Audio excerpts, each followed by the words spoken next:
Okay, let's start with this Hasan segment because I have a ridiculous amount of content to go through to try to analyze this because I'm really trying to be as fair as possible with this. He might not believe me, his fans might not believe me, but I really am. The amount of content I have to look through today is obscene. And I don't think anybody else in the Ukraine space would put themselves through this. But, you know, it's one of my followers.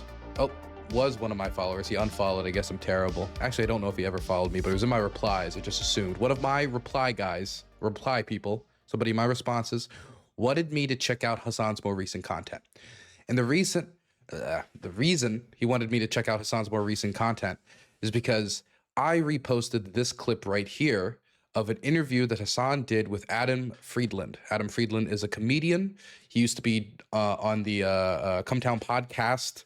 That's where he's most known from. But he's since done the Adam Friedland show, doing a lot of interviews, including with, I believe, Anthony Weiner today.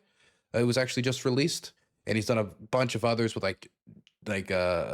what's his name? Chet Hanks. Yeah, I was trying to remember his name. Chet Hanks and a few other people. And I think they're pretty good. I actually like most of them, personally. But in this interview, Hasan is asked about Ukraine, and he gives a response that I'm not a huge fan of, to say the least. Let's watch it.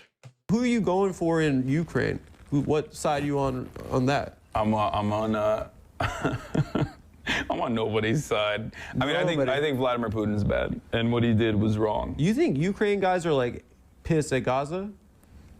I would be. They're like, damn, they're clout sharks. Yeah, they're in a weird predicament because like Zelensky is like super pro-Israel. He's Jon Stewart. Yeah. He's the Jon Stewart of Ukraine. That's true. He was. Is Zelensky? I mean, Zelensky's pro-Israel as the fact that he said, we are against terrorism too, and he wants Israel's air defense help. The only thing Israel has ever really given to Ukraine for this war that we know of publicly, I mean, there might always be stuff that was done not publicly, is they helped with the the detection system to alert civilians when rockets are coming in, because obviously they have a lot of experience with that. But besides that, I mean, Ukraine recognizes Palestine. The Ukrainian government has always been a government that recognized Palestine. This is like a bipartisan consensus. So, I mean, as far as pro-Israel as we don't like terrorism, please help us, we're dying, right? It doesn't really go much farther than that outside of the fact they have like a shared Jewish heritage, but that means nothing politically. He used to be. Yeah. But he's like has to be super pro-Israel because like he's pro-NATO, he's pro like American State Department, right? And that's what the American State Department is signaling, that they're like super pro-Israel. Meanwhile, in the early stages, when Russia was invading Ukraine, Zelensky was like, hey, can we get the Iron Dome? Like, that would be nice. They're fucking shelling us like nonstop. And Benjamin Netanyahu was like, fuck no. He stopped it. You know, I, personally speaking, right, and this is just for me knowing Hasan's position on the war, because remember him debating it with Ethan Klein back when they had a podcast. You remember that? When they had a podcast. And he was against military aid. He's fine with humanitarian aid to Ukraine, but he doesn't like military aid to Ukraine.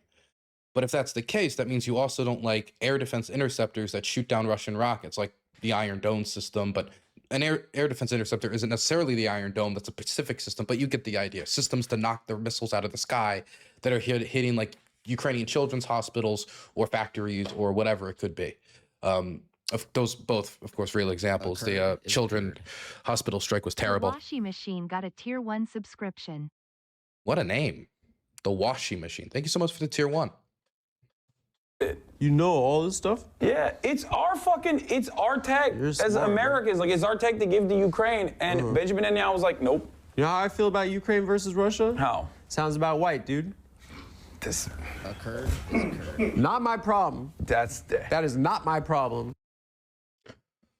So I saw this clip, right?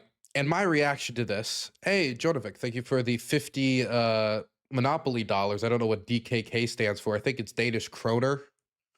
I appreciate the clog shoe money. I appreciate it. Thank you. I saw this clip and I didn't like it. I didn't like it because I see this as, to a certain extent, like floating above the war. They're like, I'm not on anybody's side. I think Putin's bad, but I'm not on anybody's side. I don't want to send any weapons. You know, proxy wars is something you'll talk to about, and I want you to help military industrial complex. You know, it's not a atypical leftist position for the last 30, 40 years. It's just one that doesn't really work here. It doesn't work here because this isn't a war where we're invading a country and violating their sovereignty. This is a defensive war where we're fulfilling a pact for a nation that is fighting another nation that doesn't believe it has a right to exist. And we said we would help them in this instance.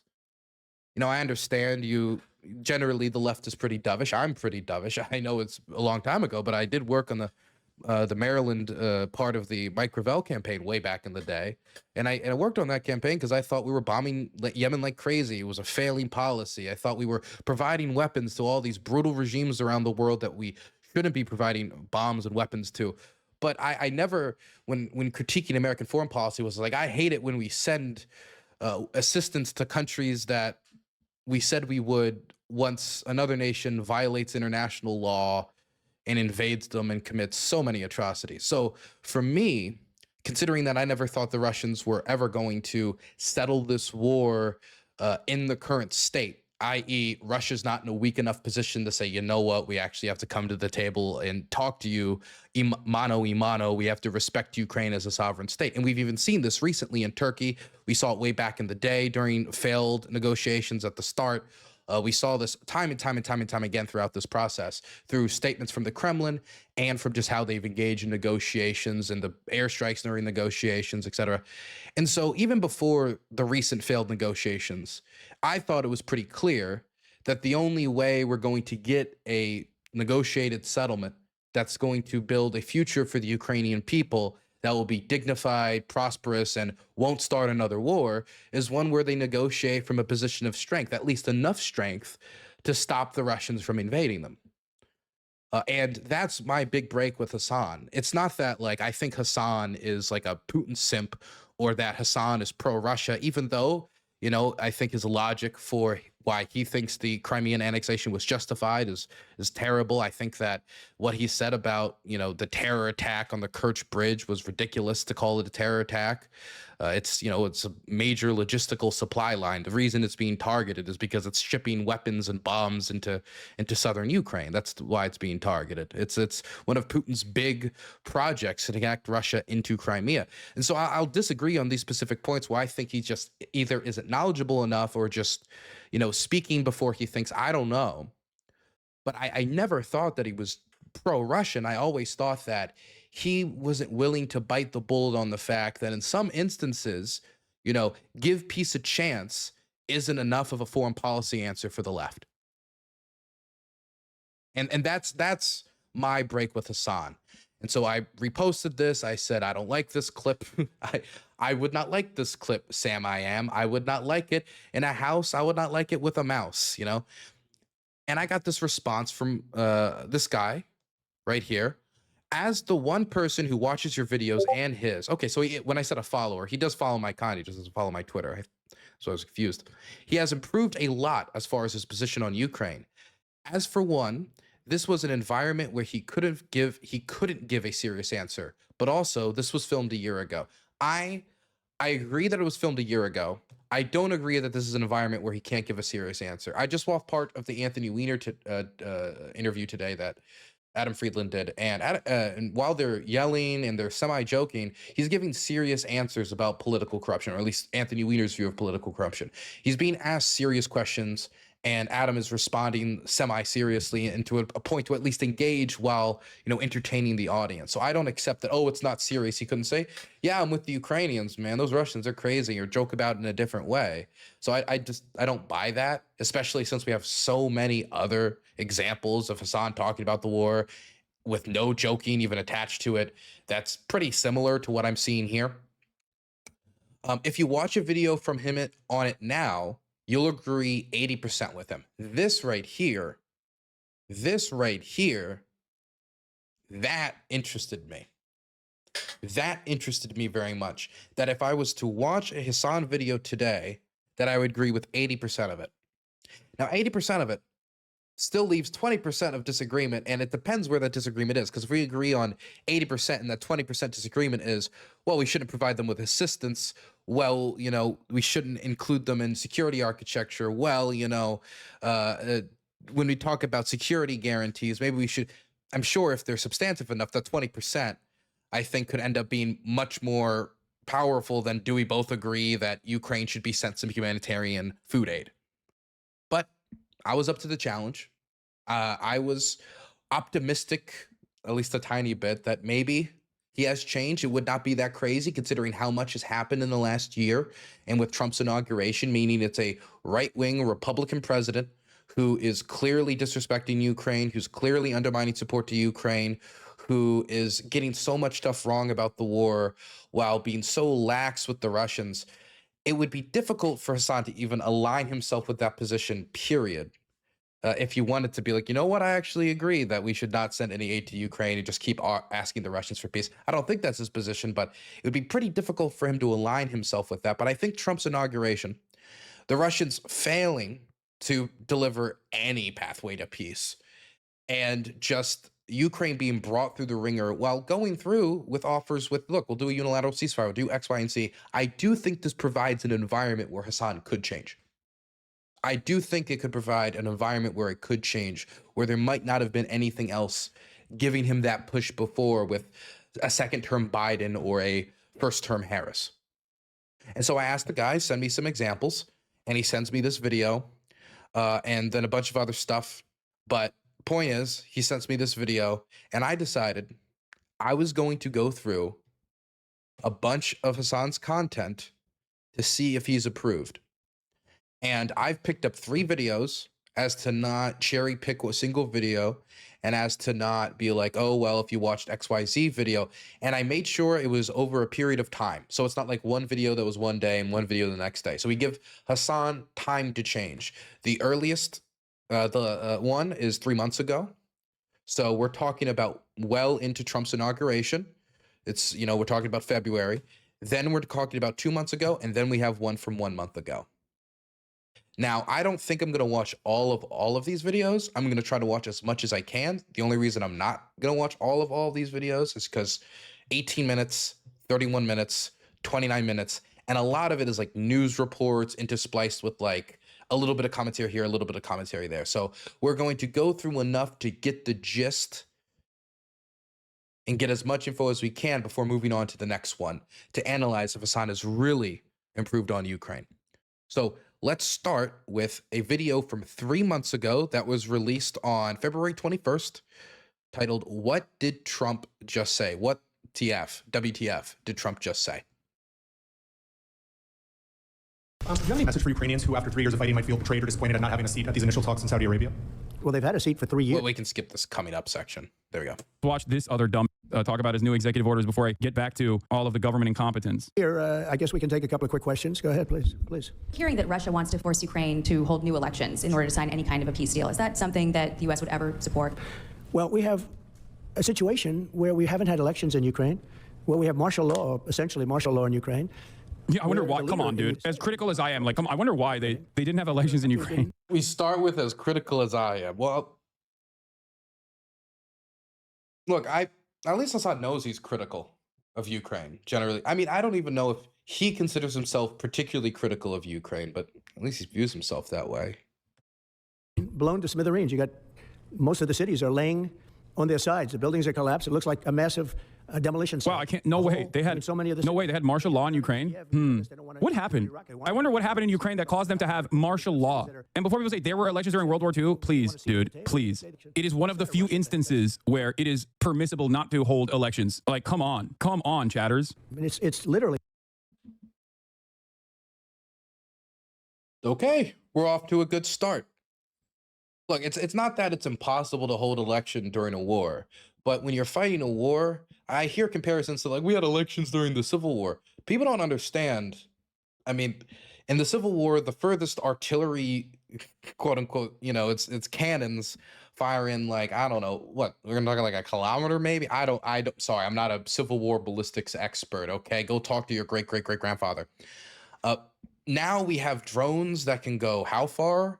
missiles that can go how far. We've got, you know, glide bombs and all sorts of other IEDs. That point is, the danger to polling stations, the danger to voters is immense. Not even talking about all the people who can't vote in occupied territory, the complications with starting an election with so many people overseas that you need to find a way to get them to vote, which Ukraine's never pulled that off before. These many people overseas being able to vote, getting ballot boxes and voting locations to all these different countries.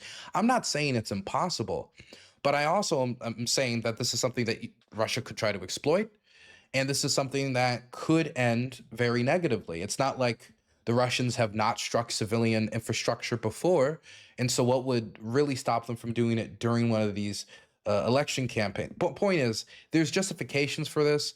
And if we're going to say that this is like anti-democratic, which it inherently is when you don't hold an election, but it's because they want to be anti-democratic. They're done with democracy. Democracy's off. If we're saying that, then we need to hold the same standard for Winston Churchill and World War II, where the British canceled elections for the entirety of the war until the end, and Winston Churchill lost. The Labour government won because they had a better post-war development plan. And the war hero Churchill, which people in war hero to the British, of course, if you're Indian, maybe it's a little, or Bangladeshi, but if, you know, to the British, you know, this war hero they respect so much, but he lost because they didn't think he had a better post-war plan where, you know, Winston Churchill's pitch was like, finish the job. It's like, well, we all see the job's finished. That's not like a good post-war pitch. What are we doing after? I'm kind of, you know, rambling a little bit about Winston Churchill. Sorry. I'm just so interested in World War II era elections. Point is, it's a standard that Ukraine is being held to that I think is unfair. These cities look like Gaza. Actually, many have percentage-wise more buildings knocked down. Ironically enough, if Donald Trump actually was not a moron and wanted to talk about like the illiberal aspects of Ukraine, he would talk about like banning leftist parties under the auspices of saying that they're pro-Russia. That on its own, again, is a thing that the American government has also done in times of war, ironically enough. But that is, in my opinion, a greater indication of lack of liberalism, regardless of, regardless of the war, the unjustifiable invasion of Ukraine or not. But he doesn't care about that because that would require him to assume a stance that is openly partisan for leftist ideology, I guess. Okay, and we hit our first bump in the road. Okay, remember the counter was 80%. That our lovely reply person on Twitter said 80%. So leftist is not the reason that these parties were banned. Okay, this probably could have been done with like a quick Google search, but let's go back. Let's just look at the headline. Let's use the source Hasan used.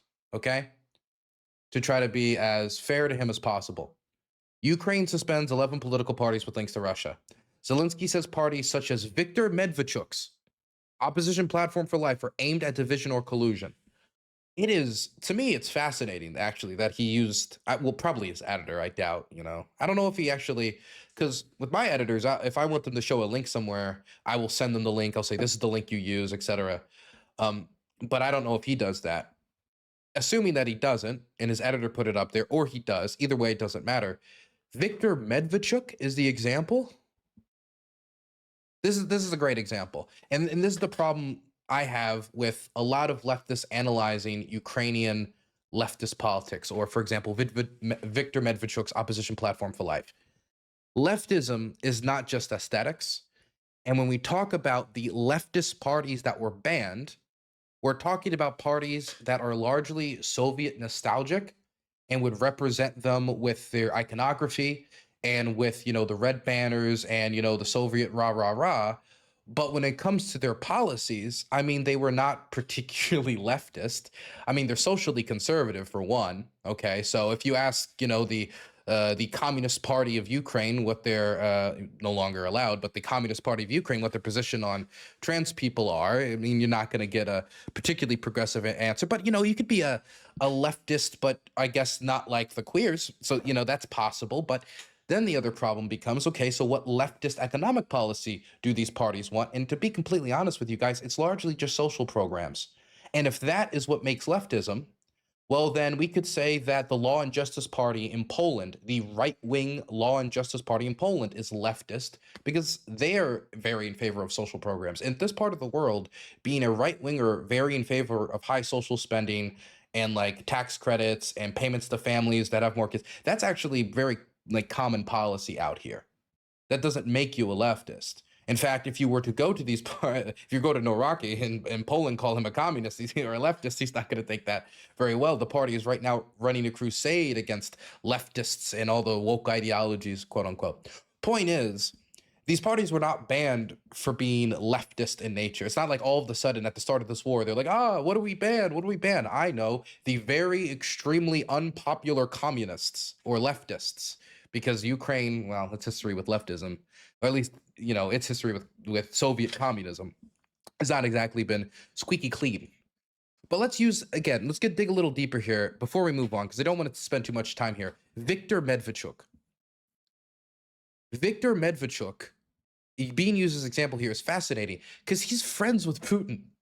He's close personal friends with Vladimir Putin. Is it that he was banned for in his party? Was that the reason? Or was it because leftism? Okay, look, you could still say it's bad, and that even if you're friends with Putin, you should be able to, you know, run political operations in the country that Putin's invading. Okay, if you're that dedicated to democracy, I gotta say that's pretty radical. But this is not, we're banning parties for being leftist. It's just that communists would never win here.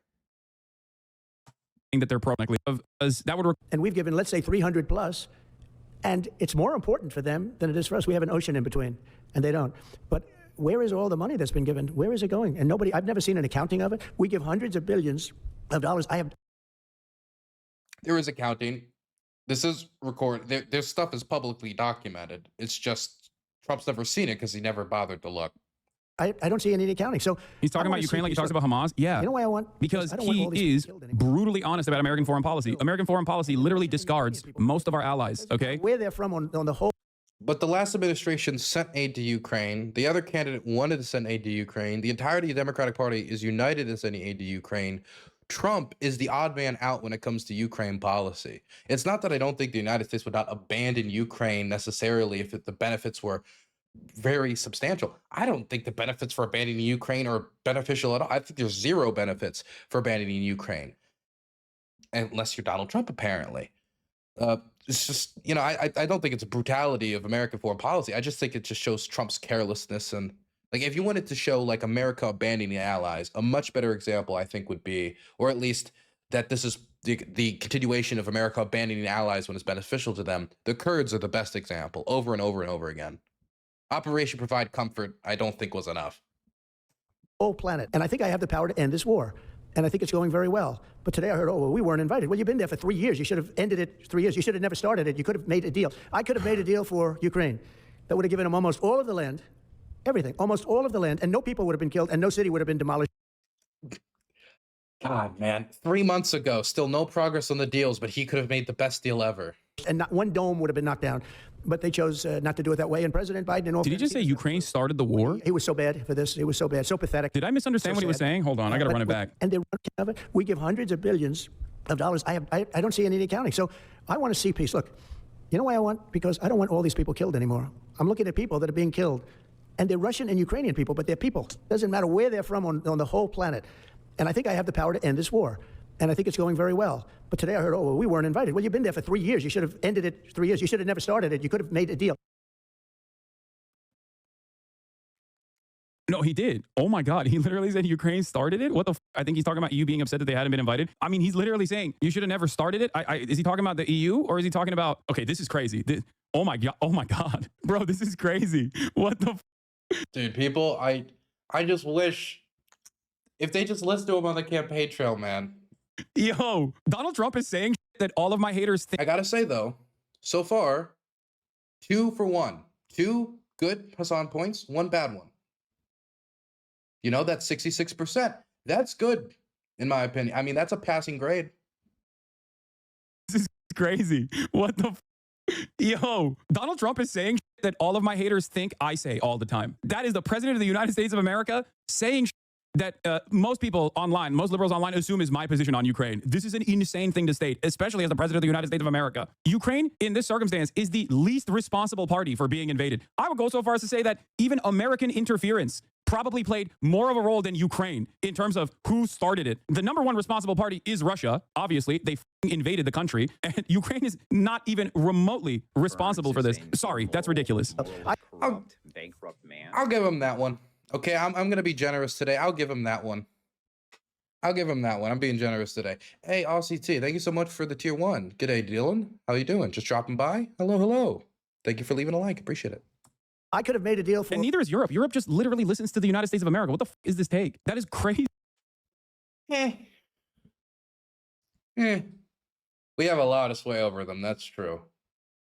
But I mean, I would say from this last break between Europe and Trump, I mean, it's being showed to not be true, at least when it comes to core national security interests. But also the dynamic between the United States and Europe has fundamentally shifted with how Trump's talking about, the future of America's defense commitments in Europe. But of course, this is one term. Things could shift again in 4 years, but I don't think Europe will ever truly look at us the same way for a very long time. Easy. For Ukraine. That would have given them almost all of the land, everything, almost all of the land, and no people would have been killed, and no city would have been demolished, and not one dome would have been knocked down. But they chose not to do it that way. And President Biden, in all fairness, he doesn't have a clue. What he was so bad for this. It was so bad, so pathetic, it's so sad. But with all of that being said, look, it is what it is. When I left, there was no chance that this could have happened. But it happened because we had incompetent leadership at many different levels. But when you see what's taking place in Ukraine with millions of people killed, including the soldiers, millions of people killed. By the way, for the takes that we pause on, I am keeping track of which ones I agree with, which one I don't. So at the end, if we can see, we can get to that 80% number. If we can, I'll give them credit. A big percentage of their cities knocked down to the ground. I don't know how anybody even lives there. When they say they took a poll and Zelensky's at 4%, who's living there? I mean, it's hard to believe. This chat is so funny. If China was working with Mexico to encroach on our borders, we wouldn't invade. Dog, you're saying that right now. Donald Trump is unironically saying that. He hasn't gotten to that part of the equation yet. He just says, he has to tackle the cartel or whatever. But yeah, this administration has a lot of appetite for bombing Mexico. And my answer is, no, we shouldn't bomb Mexico, let alone. By the way, can I just throw out there, when we talk about working with Ukraine to encroach upon Russia, at what point is it not, hey guys, if the United States disappeared tomorrow, how would this dynamic change? Would Putin not want to invade Ukraine? Because we could say that, of course, any NATO activity anywhere in Eastern Europe is going to be seen by Putin as aggressive towards their state. But if NATO pulled out of Eastern Europe, I don't think you'd be like, I guess it could be peaceful with Eastern Europe now. You would just be like, this is going to be a lot easier. That's why I think he wants to push NATO out, is because he believes, Putin and much of the Russian elite, and probably after Putin dies, whoever replaces him, believes that this is part of the Ruski Mir, or is part of the sphere of influence, so to speak, depending on which country, that Russia has. And so, we could say encroachment, does scare them more, but I think it partially scares them because it blocks them from their goals of conquest. Invaded. Are you insane? Hello? What are you saying? That is a psychotic. Why would you come up with a psychotic position that basically is the Trump administration's position and then bring it in here and be like, you think insert psychotic position to the Trump administration? You think you wouldn't be in favor of that? Yeah, no, I wouldn't. I wouldn't be in favor of that, actually. What are you saying? Insane. That's good. I don't know if we count that as a point since it's a response to a chatter. That would be a capitulation of some sort. How would you guard against potentially Russia installing a puppet government? And then finally, how would that new election have an impact on getting Zelensky to sign the rare earth minerals deal? Look, you have leadership, and I like him personally. He's fine. But not as much as you like Putin, though. Jesus Christ. The job done. You have leadership now that's allowed a war to go on that should have never even happened, even without the United States. Look, we had a president who was grossly incompetent. He had no idea what he was doing. He said some very stupid things, like going in for portions and all of the things. He made a lot of bad statements, but he's grossly incompetent, and I think everyone knew that. This is something that should have never happened, would have never happened. And I used to discuss it with Putin. President Putin and I would talk about Ukraine. It was the apple of his eye, I will tell you that. But there was never a chance of him going in. And I told him, you better not go in, don't go in, don't go in. And he understood that. He understood it fully. But I'm only interested, I want to see if I can save maybe millions of lives. This could even end up in a World War III. I mean, to be honest with you, you've been hearing now Europe is saying, well, I think we're going to go in and we're going to go. All of a sudden, you're going to end up in World War III over something that should have never happened. And, it's a very sad situation. Yeah, please. In a court filing, the White House said that Elon Musk is not a DOJ employee and has no authority to make decisions. Can you clarify for us today? Well, Elon Musk, Elon is, to me, a patriot. So, you could call him an employee, you could call him a consultant, you could call him whatever you want. But he's a patriot. I mean, look at the kind of things. I just said, just write it down, just in case that question got asked, right? And which I'm surprised it took so long, actually. But you know what? Ukraine's a bigger deal because people are dying by the thousands a week, thousands. But look at this, from 90 to 99, Social Security, 6,054,000 people. Well, that's okay. Maybe that's possible. You know, 90 to 99, maybe it's possible. It's a lot of people, though, at that. People that are 120 years old up to 129. 3,472,000 people. Wow. You know, that can't possibly be, because the record is like, I think it's one person, a woman, lived to 127, but they... By the way, none of this is true. It just, there's not people getting payments for these. These are, it's just not true. I mean, I don't, we're not responding to Trump today, but I still feel the inclination. have 3,472. Okay, but now we're going really in. People from 100. I haven't even gotten to this part of the broadcast yet, which I'm going to talk about in a little bit. This is also incorrect. Once again, lying is so overpowered. Please nerf. Lying OP. Please nerf. This server is busted. Lying is far too OP. Please nerf. Mods. Now we're really going, because we're looking to break the record by 25 years. People from 150 years old. Okay, when are we done with Ukraine? These are in the, by the way, from 160 years. Correctly, because you're a fucking idiot. There's an answer for this, and I will explain to you. Okay, let's see. Is that it for Ukraine, or does he go back to Ukraine? On Social Security payrolls incorrectly. Yes, I know it's the programming language. I haven't gotten there yet. The 160-plus-year-old stuff is because the programming language they use. Yeah, it's the programming language. Okay, so I think they're done then. Just taxing countries in the world. I wonder if we'll talk about Israel at all in this process, by the way, in terms of expenditures. I have a lot of respect for India. I have a lot of respect. $2.3 million for strengthening independent voices in Cambodia. Social Security number. Security. Okay, I think that's it for Ukraine on the first video. So we're going to move on to the next one. Currently, the record for Hasan is 2-1, 66%, if we're keeping the percentage ranking. Or if you were to be very generous and include the chatter, which I'm not, but you want to, if you keep it a list for yourself at home for whatever reason, 3-1. Let's move on now to massive missile attack on Ukraine. This one should be beneficial for Hasan because it's very easy to look at a country getting bombed and say, bad. But the question is, what do we do about it? And that, I think, is the key issue. So let's watch this one. Launched 67 missiles and nearly 200 drones against Ukraine's energy and gas infrastructure overnight. The strikes hit targets across the country from Kharkiv in the east all the way to Ternopil in the west. And despite incendiary language aimed almost exclusively at the Ukrainian president since he returned to the White House in January, on Friday, Donald Trump threatened new sanctions. Hey, maybe. I have an idea. What if you didn't undermine the proxy for the past 2 months? What if you hadn't? God, it'd be very nice if you didn't just if you didn't call it the proxy. That'd be nice. But also, it's true. It'd be better if he didn't undermine them. I'll still give it to him, even if, you know, not a huge fan of the proxy word. I just don't like. I feel it really takes away a lot of Ukraine's sovereignty. It's not like, well, if it wasn't for America, we wouldn't fight for our independence. You know. Where I feel like when people talk, oh, we're taking advantage of them to do X, Y, and Z, and we're making them fight, like as if we're the ones at a gun barrel telling the Ukrainians to defend themselves. I understand that it is true that, you know, Ukraine, them being included in our defense infrastructure internationally would be beneficial for America's interests, and the term proxy, I don't like how it's typically used. But in this case, he's using it to say don't undermine them. So, you know, I'll give it to him. 3-1. Done that while simultaneously trying to put forth a negotiation. I think that probably would have been better, don't you think? I think perhaps that would have been the smart play here, which would have been to basically reverse the roles, right? Like the way that Trump treats Israel, he should treat Ukraine like that. And the way that Trump treats Ukraine, he should treat, well, no one should treat any country like Israel, let's be real. But like, you know, closer to the way that he treats Israel with respect.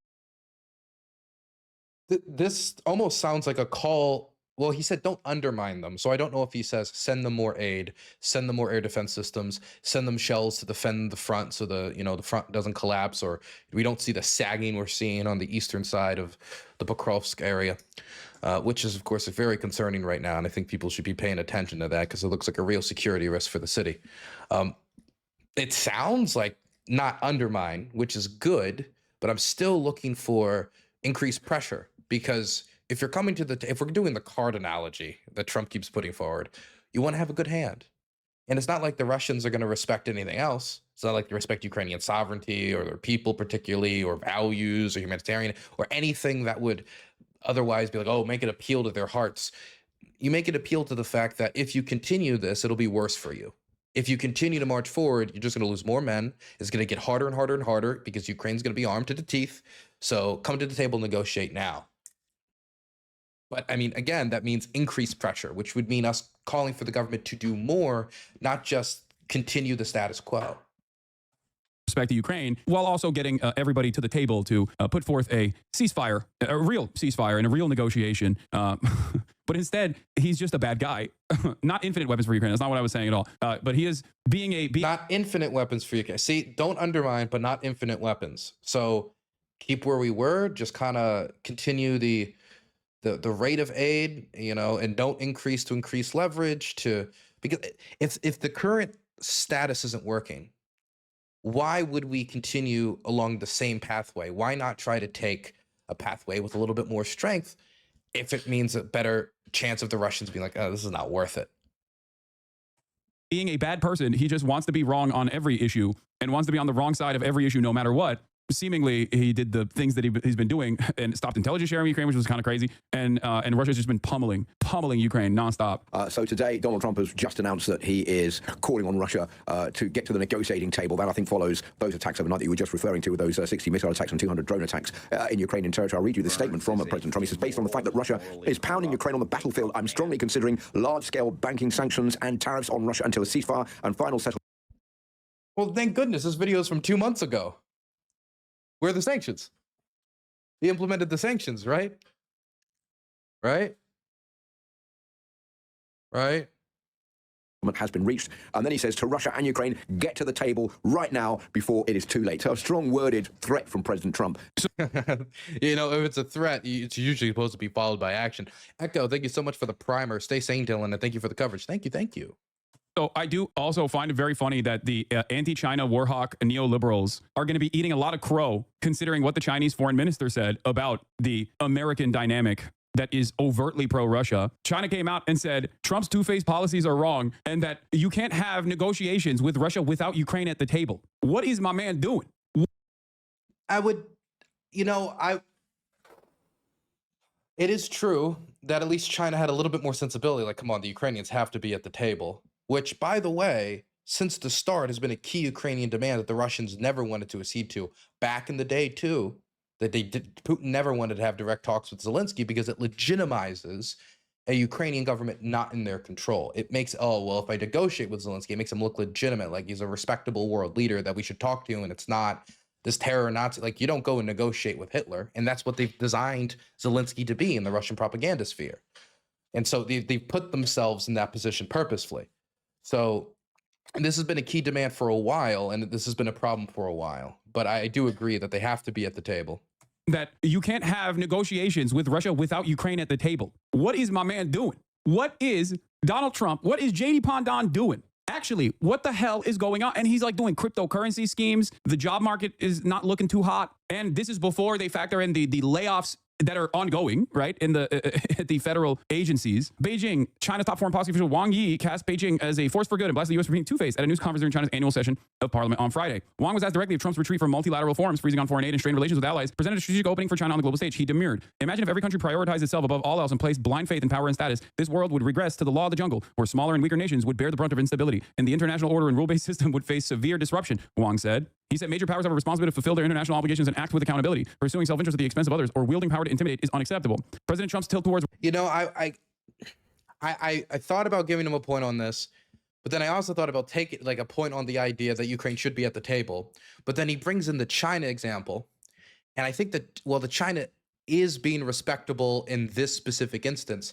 China's also propping up the Russian war economy with CNC machines to help them make the goods necessary for warfare, you know, the machine parts and such. And I mean, drones, of course. And there's been a lot of other recent accusations of other ways that the Chinese have been supporting them. But I mean, what's true and what isn't is still up to debate. But we do know that the Chinese economy has, you know, sold Russia tons and tons and tons of goods that have helped them, especially dual use goods. But with drones, I mean, the Chinese drone inflow to Ukraine right now is being strained. I don't know of any strain of that on the Russians. Actually, I believe the Kiev Independent actually produced a report on that recently, if anybody wants to go read it. So yeah, China says that, you know, rules on the international order are important. Ukraine should be at the table. It's like the most base of base positions. But past that, China's been, when it comes to this war, a much closer friend to Russia than Ukraine. Russia has raised questions about him doing a possible reverse Nixon, i.e. cozying up to Moscow to isolate Beijing, flipping President Nixon's script from the early 1970s. This is what I've been talking about as well, by the way. Remember? They want to do a reverse Sino-Soviet split, basically, which not sure how successful that would be in general, but it does seem like they're entertaining that. When America engaged in a detente with China to pressure the Soviet Union, its primary Cold War rival, but Wang said the historical logic of China's good relations with Russia was steadfast. I want to emphasize that regardless of changes in the international landscape, the historic logic of the China-Russia friendship remains unchanged. And yeah, exactly. The internal driving forces behind our relationship remain strong. Both sides have deeply reflected on historical experience and have committed to long-term good neighborly relations, comprehensive strategic coordination, mutually beneficial cooperation. This approach best serves the fundamental interests of both peoples and aligns with the broader trends of the global developments and progress. China and Russia have established a unique model of engagement, one that is not aligned, non-confrontational, and not directed at any third party, he said. In terms of the Ukraine war, China has tried to position itself as a potential mediator, able to help bring the war in Ukraine to an end. But since Trump's foreign policy shift towards Russia, Beijing has been largely left on the sidelines. China welcomes and supports all efforts aimed at achieving peace. This is a position that they've had since day one. However, it is also important to recognize that this crisis has deep and complex historical roots. It was not created overnight and cannot be resolved overnight. He said China is willing to work with the international community in line with the wishes of the relevant parties to play a constructive role in achieving lasting resolution. The world must move towards a new security vision based on common, comprehensive, cooperative, and sustainable security. Only by doing so, we can achieve peace and stability, not just in Eurasia, but across the entire world, he said. He also had some statements about Gaza as well. But from what I understand, China's envoy to the EU, Liu Xiaye, appalled by Trump's treatment of Europe. This is from the South China Morning Post. China's special envoy for European affairs, Liu Xiaye. I feel inclined to give him a point, and I'm going to give him a point for saying Ukraine should be at the table. It's a very base point, but again, I said I'm going to be very generous today with Hasan. But I almost feel inclined to take away a point for not mentioning how much China's propped up the Russian war economy. I mean, like, if a country was selling Israel CNC machines that they used to repair artillery batteries that then fired into Gaza, I think Hasan would think that's due mentioning when referencing that country's relationship with the war. So I kind of want to take a point away, but it's also not like a point of here's my position. It's just something I think he needs to include to keep the viewer informed. So I could give it like a half a point, be kind of cheeky, because I'm really trying to be as generous as possible to see if we can make that 80% number at all feasible. What do you think, chat? Do we give him half a point? Do we give him another point against? No point against? What do you think?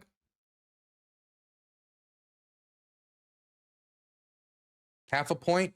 Twilight Steve has a different number than I have. I don't know where he got that number. I'm going to do half a point to be generous. No point against, you don't think? Some of them said, I think one person said no. Half a point? I think most of you said half a point. We're going to go with half a point. YouTube chat said half a point. Said he was appalled by the way President Donald Trump had treated American allies in Europe, adding that a peace deal for Ukraine should not be determined only by the U.S. and Russia. When you look at how the Trump administration has implemented a brazen and domineering policy towards Europe, treating its allies in this way, honestly, from a European perspective, it's quite appalling, he said. Horrible take on China defending small countries and shamming U.S. peace talks while they did nothing to stop the war for 3 years, supported Russia all the way, and keep an eye on Taiwan, glaze China for what they do good, don't act like a sheep, says Tolkien society. You're not right. You're incorrect about this. China currently is outflanking the United States on, and has consistently outflanked the United States in terms of what I think is achievable. China is on the side of Russia. It is a conditional ally to Russia in this. Russia is the party that is committing the wrong. That much is correct. As far as, no, China does. China has a conditional allegiance to Russia. That is 100% correct. I don't think it's inappropriate to say that. Maybe they don't have as much hands-on support like the DPRK, for example, which is ironic because I'm certain that the DPRK Russian allegiance in that regard is something that China doesn't like anyway, because they like having the DPRK as like a security barrier for themselves. That's true. China actually is a little pissed at the fact, and then even a little pissed. They're pissed at the fact. I'm surprised, Hasan. I got to give him credit for that. I don't know if he's going to get into this specifically, but I think the reason China is angry is it doesn't like the barrier thing. I'll give him half credit for this. The barrier thing doesn't change whether or not China, DPRK is aligned with Russia or not. There's still a barrier between China and South Korea, whether or not they're aligned with Russians. The big thing that I think is the real reason China doesn't like it is because they like having basically complete foreign policy control over North Korea when it comes to its trade dominance. That's not to say they control North Korea, but that's to say that North Korea really can't piss off China too much.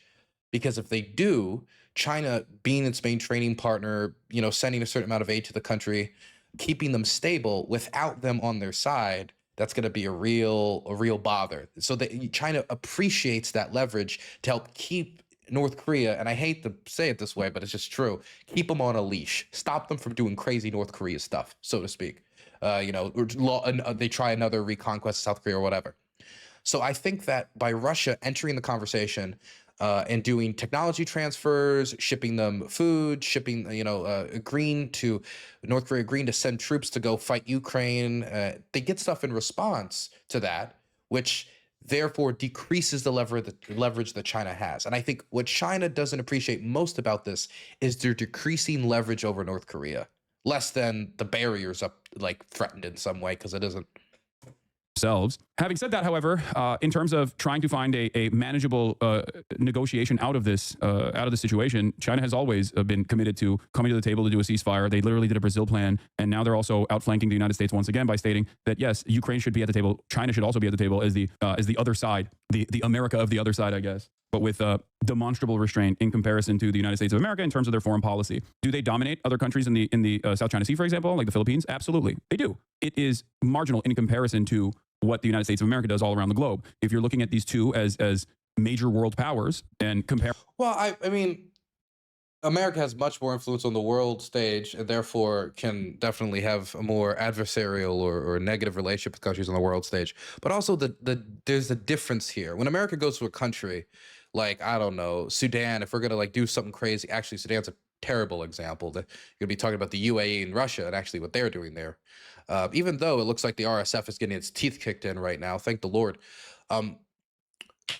When you talk about the Philippines, we're talking about territorial conquest. We're talking about the rewriting of borders and, them believing that the Taiwanese don't deserve their own, nation state, that their values of democracy or republicanism, like none of that shit matters, that they deserve Filipino territory, they deserve Vietnamese territory, they deserve territory of a bunch of different nation states in the Asia Pacific, because they want to have complete trade dominance and territorial dominance over the trade pathways of like 30 to 35% of world trade, which goes through that area. That's why they want to expand the South China Sea, as well as just the nationalistic historical fervor. But it's a little different. But again, yeah, America, by virtue of its tentacles all around the world, definitely ends up, I would say, having a more adversarial relationship with more countries or exploiting more countries. But I also don't think if China's tentacles grew that they would particularly be better in any of these relationships. I mean, right now, China is the largest debt collector from developing countries in the world, because now that the, Belt and Road Initiative loans have started to dry up a little bit, they're being a little bit more prudent about who they give their loans out to. They're collecting $35 billion a year.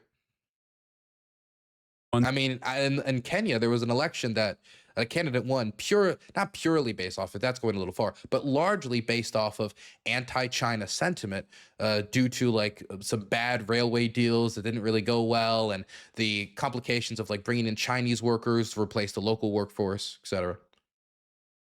Actions all around the world to the other, it's fairly tame and incredibly restrained. If America had a similar limited foreign policy attitude, I would not be as critical of American foreign policy. This is something that I try to explain to Americans in general. They don't understand it, even though I myself am American. I wish that the United States of America would demonstrate restraint when they're engaging with other countries as well.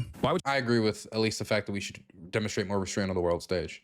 China try and stop a war that it did not start? Why did the US and UK sabotage talks to Ukraine and Russia in the early phases? Why did Zelensky reject the China-Brazil plan, which did not ask for any rare earths from Ukraine? Ooh, here we go. This is important. Has Hasan changed his position on the idea that the United States and the United Kingdom sabotaged early negotiations? This is a really important point that I hope that Hasan has improved on by reading maybe more recent sources on exactly what was the deal the Russians were proposing, or the other information that's come out since then that puts a lot of doubt on the Boris Johnson peace deal. I think there was a book on this that actually went into detail on this. The war, I believe it's The War That Came to Us. Or no, it's Our Enemies Will Vanish. I was thinking of a different war. Our Enemies Will Vanish. Yeah, no, I that's what I brought forth as well. I think China has been I wish that America would. Nope, that's a full point. I'm not playing. You know what? I'm going to be generous enough to maybe even take I'll decide on the half point later. I think I'll probably end up taking it off, since he did mention like China's like support for Russia, at least economically and stuff. But you know what? I'm going to put point 2. I'll put point 2 because I feel like specifically helping the Russian war economy needs a direct mention. But I'll take away another point 3. So we're at 4 to 2.2. Have a similar attitude in terms of like managing the conflict. It's pure cope to look at the situation and just like try to somehow turn around and be like, but no, they're being two-faced. Dog, look at our guy. Okay, look at us. This is our guy. Okay, this is you and I. That's our president. Do you understand? That's our president saying, still dunking on Zelensky, who is the wrong party here. Dunking on our ally. What do you mean? How are you still in this process looking at other major powers around the world and like how they're trying to manage the situation and going, no, they're still worse though. Think with your brain, please. How aggressive are they towards Russia, China? I mean, no, not aggressive at all. Russia is outside of the sphere of Western influence. It's long been a foreign adversary, even after the dissolution of the USSR. This is precisely the reason why, just like with Iran, just like all these other countries like Venezuela, there is basically a network of countries that have been cast aside by Western imperialism, and they have conditional relationships with one another. Like they have an allegiance with one another because they see it as they see any opportunity to coexist outside of the American periphery as they'll take it. This is why the Trump administration's accelerated accelerated sanction strategy that Joe Biden actually went crazy with created this secondary market around the globe. Because if you sanction every country, all of a sudden you have now sanctioned no country. You are just sanctioning yourself at that point. They don't have any other choice. They have no alternative. They have to work with one another because America forces their hand. And would I find that in terms of getting a final settlement, it may be easy. I don't think America forced China's hand to provide them with the CNC machines to bomb Ukraine. In fact, I mean, China could have used this leverage to pull the Russians to the negotiating table a while ago. I mean, do you think like right now if China said, you know what, we want this war over. We're not going to buy any more of your export of natural gas or oil until you accept the deal that's on the table. We don't like how it's affecting the world economy. We don't like XYZ. They could do that. They just choose not to. Easier dealing just like the United States at any point could have put a lot more pressure on Israel. We chose not to. With Russia, which is surprising because they have all the cards. I mean, that's not to say we could have like made Israel do X, Y, and Z. We certainly could have put more pressure on them. Just like China can't make Russia necessarily go to the table, but could put a lot more pressure on them to do so. Bombing the hell out of them right now. And I put a statement in, a very strong statement. We got all the cards. They got none of the cards. We got all the cards. Cards are ours. PSA 10. I opened the cards. I say to myself, that's a new Pokemon. I will this Pokemon. Get on the ball and get a job done. Michael, could you come up here? I see Michael back there. Good, I'm glad. He's traveling all over the world. I just saw him come in the door. Could you give a little definition of what's going on, please? Sure. Well, the president has been crystal clear, and he's been clear to all sides. The fighting has to stop. Both sides need to get to the table. We had a good engagement. Both leaders have said only President Trump could do so, and only he has been able to do so. We had an initial engagement with the Russians. The Ukrainians had a great opportunity to bind our economies together through that mineral deal. Unfortunately, that didn't go so well, but we think we're going to get things back on track. Secretary Rubio, myself, and Ukrainian delegation will be meeting in Saudi Arabia. Okay, I can't believe I'm saying this, but I got to hand it to Megaphonics on this take. You clock this. The fighting has to stop sounding like an ineffectual Brandon. No, the Brandonization of Trump is clear here, okay? When it comes down to Ukraine, he does sound like Brandon. Just like Brandon was Benjamin Netanyahu's little bitch boy. Trump is behaving like Vladimir. Can I throw this out? Okay, I agree that this, the fighting has to stop is like intellectual brain rot, right? It doesn't address any of the facts of the. It just says peace, good. It doesn't. It's nothing. It's a nothing statement. But also, always for the last few years, that was basically Hasan's position. Hasan's position was, we don't want to add any more fuel to the fire. We got to get to the table and negotiate. The fighting has to stop. And now that we've done that, and we've put a ton of pressure on the Ukrainians, the Russians don't care. They just continue to advance. And so, that position that he's describing now is ineffectual. It was also ineffectual 2 years ago. Putin's little bitch boy, where everyone's got their favorites. Everyone's got their favorites, baby. I'm working tirelessly for a ceasefire. Now, of course, I can't believe I'm saying this, but to be fair to Trump, which is a weird statement to make, Russia is a foreign adversary, which is precisely the reason why bringing them to the negotiation table is very different than bringing Israel to the negotiations table and making them do whatever we want, whatever we want them to do, because Israel does not exist without our unconditional support and loyalty. It's not the same for Russia. So it is trickier and more difficult to manage that situation. That's not true, by the way. That's not true. That Israel only exists because of our loyalty or whatever. It didn't really have our aid during its war in 48, but more importantly, and this is the black pill. This is not something that I say positively, that if we really completely cut off everything to Israel, I think Israel would just shift to other sponsors. And honestly, I wouldn't be so surprised if it was the Russians. I wouldn't be that surprised if it was the Russians. because if you look at Netanyahu and Putin's relationship and how he used to campaign with pictures of him next to Putin on the campaign trail, you'll be surprised of exactly how hunky-dory he tried to portray that relationship in order to win the large Russian Jewish-Israeli vote, which is in Israel. I think it's like a third or a fourth. I forget exactly, but a large portion of Israel's Jews are Russian, or at least like Russian immigrants. To the negotiations table and making them do whatever we want. Maybe I'm not saying that we couldn't put more pressure on them to get them to take policies that would be better towards our interests or be more humanitarian XYZ. But I'm just saying that if the idea that without us, Israel would just be screwed, no, they'd be in a worse position. It's not like I think the Russians could particularly sponsor them well right now.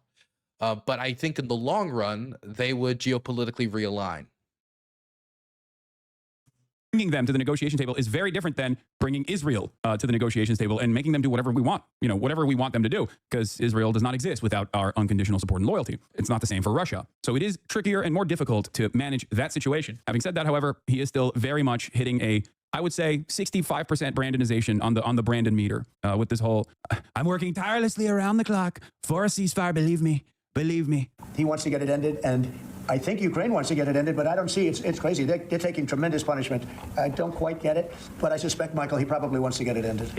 He does, Mr. President. The Russians are taking incredible losses on the front. As the president has said, this is a meat grinder of people, of material, of national treasure, and no one else has any solutions except to let this war continue forever. But I'll add, the president has had multiple conversations and a visit from President Macron of France, Prime Minister Starmer of the United Kingdom. We have the NATO Secretary General coming next week. We have this meeting with the Ukrainians. We've had it with the Russians. All of this in the president's first month in his leadership. We will engage in the shuttle diplomacy, and we will continue to use his leadership and what leverage we have to get both sides of the peace table. It's not going to be easy, but President Trump... This war should have never happened. It would have never happened if I were president, but it did happen. So a lot of other things shouldn't have happened, too. We shouldn't have 21 million people pouring into our country through open borders, many of whom are criminals, very bad criminals, including murderers, thousands of murderers.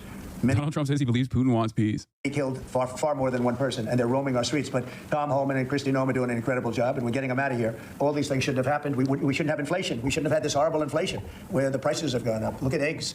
So we're doing... Dog, you're president now, though. I don't get it. You're president now. What happened? You said the previous president was responsible for the inflation. That's a big part of how you got elected. So I just don't understand. Like, it seems to me like what they presented as what the Democrats were doing, which is just like woke and gay shit and not fixing the cost of living crisis. They've just basically done the exact reversal of that, which is the anti-woke and anti-gay shit and not fixing the cost of living crisis. I don't know. I'm just saying, like, it kind of feels like these guys are all not really interested in fixing some of these underlying material realities that impact the working class of the United States. Well, it doesn't take a month to fix everything, especially inflation, but respect to you for what you do. Yeah, perhaps inflation is not immediately related to whoever's in charge. That's number one, a reality that like Republicans refuse to reckon with. And secondly, and perhaps more importantly, this cost of living crisis that has been ongoing is not going to be fixed by Donald Trump's solutions. He never actually had any solutions, as a matter of fact. So just a yes or no, you still do not have a plan? I have concepts of a plan. He just simply made it seem as though coming in and saying we're going to eliminate woke, we're going to eliminate DEI is going to somehow magically make prices go down. It was not. That was not the case. That was never the case. That's why everybody goes, fell for it again award over and over again on Twitter.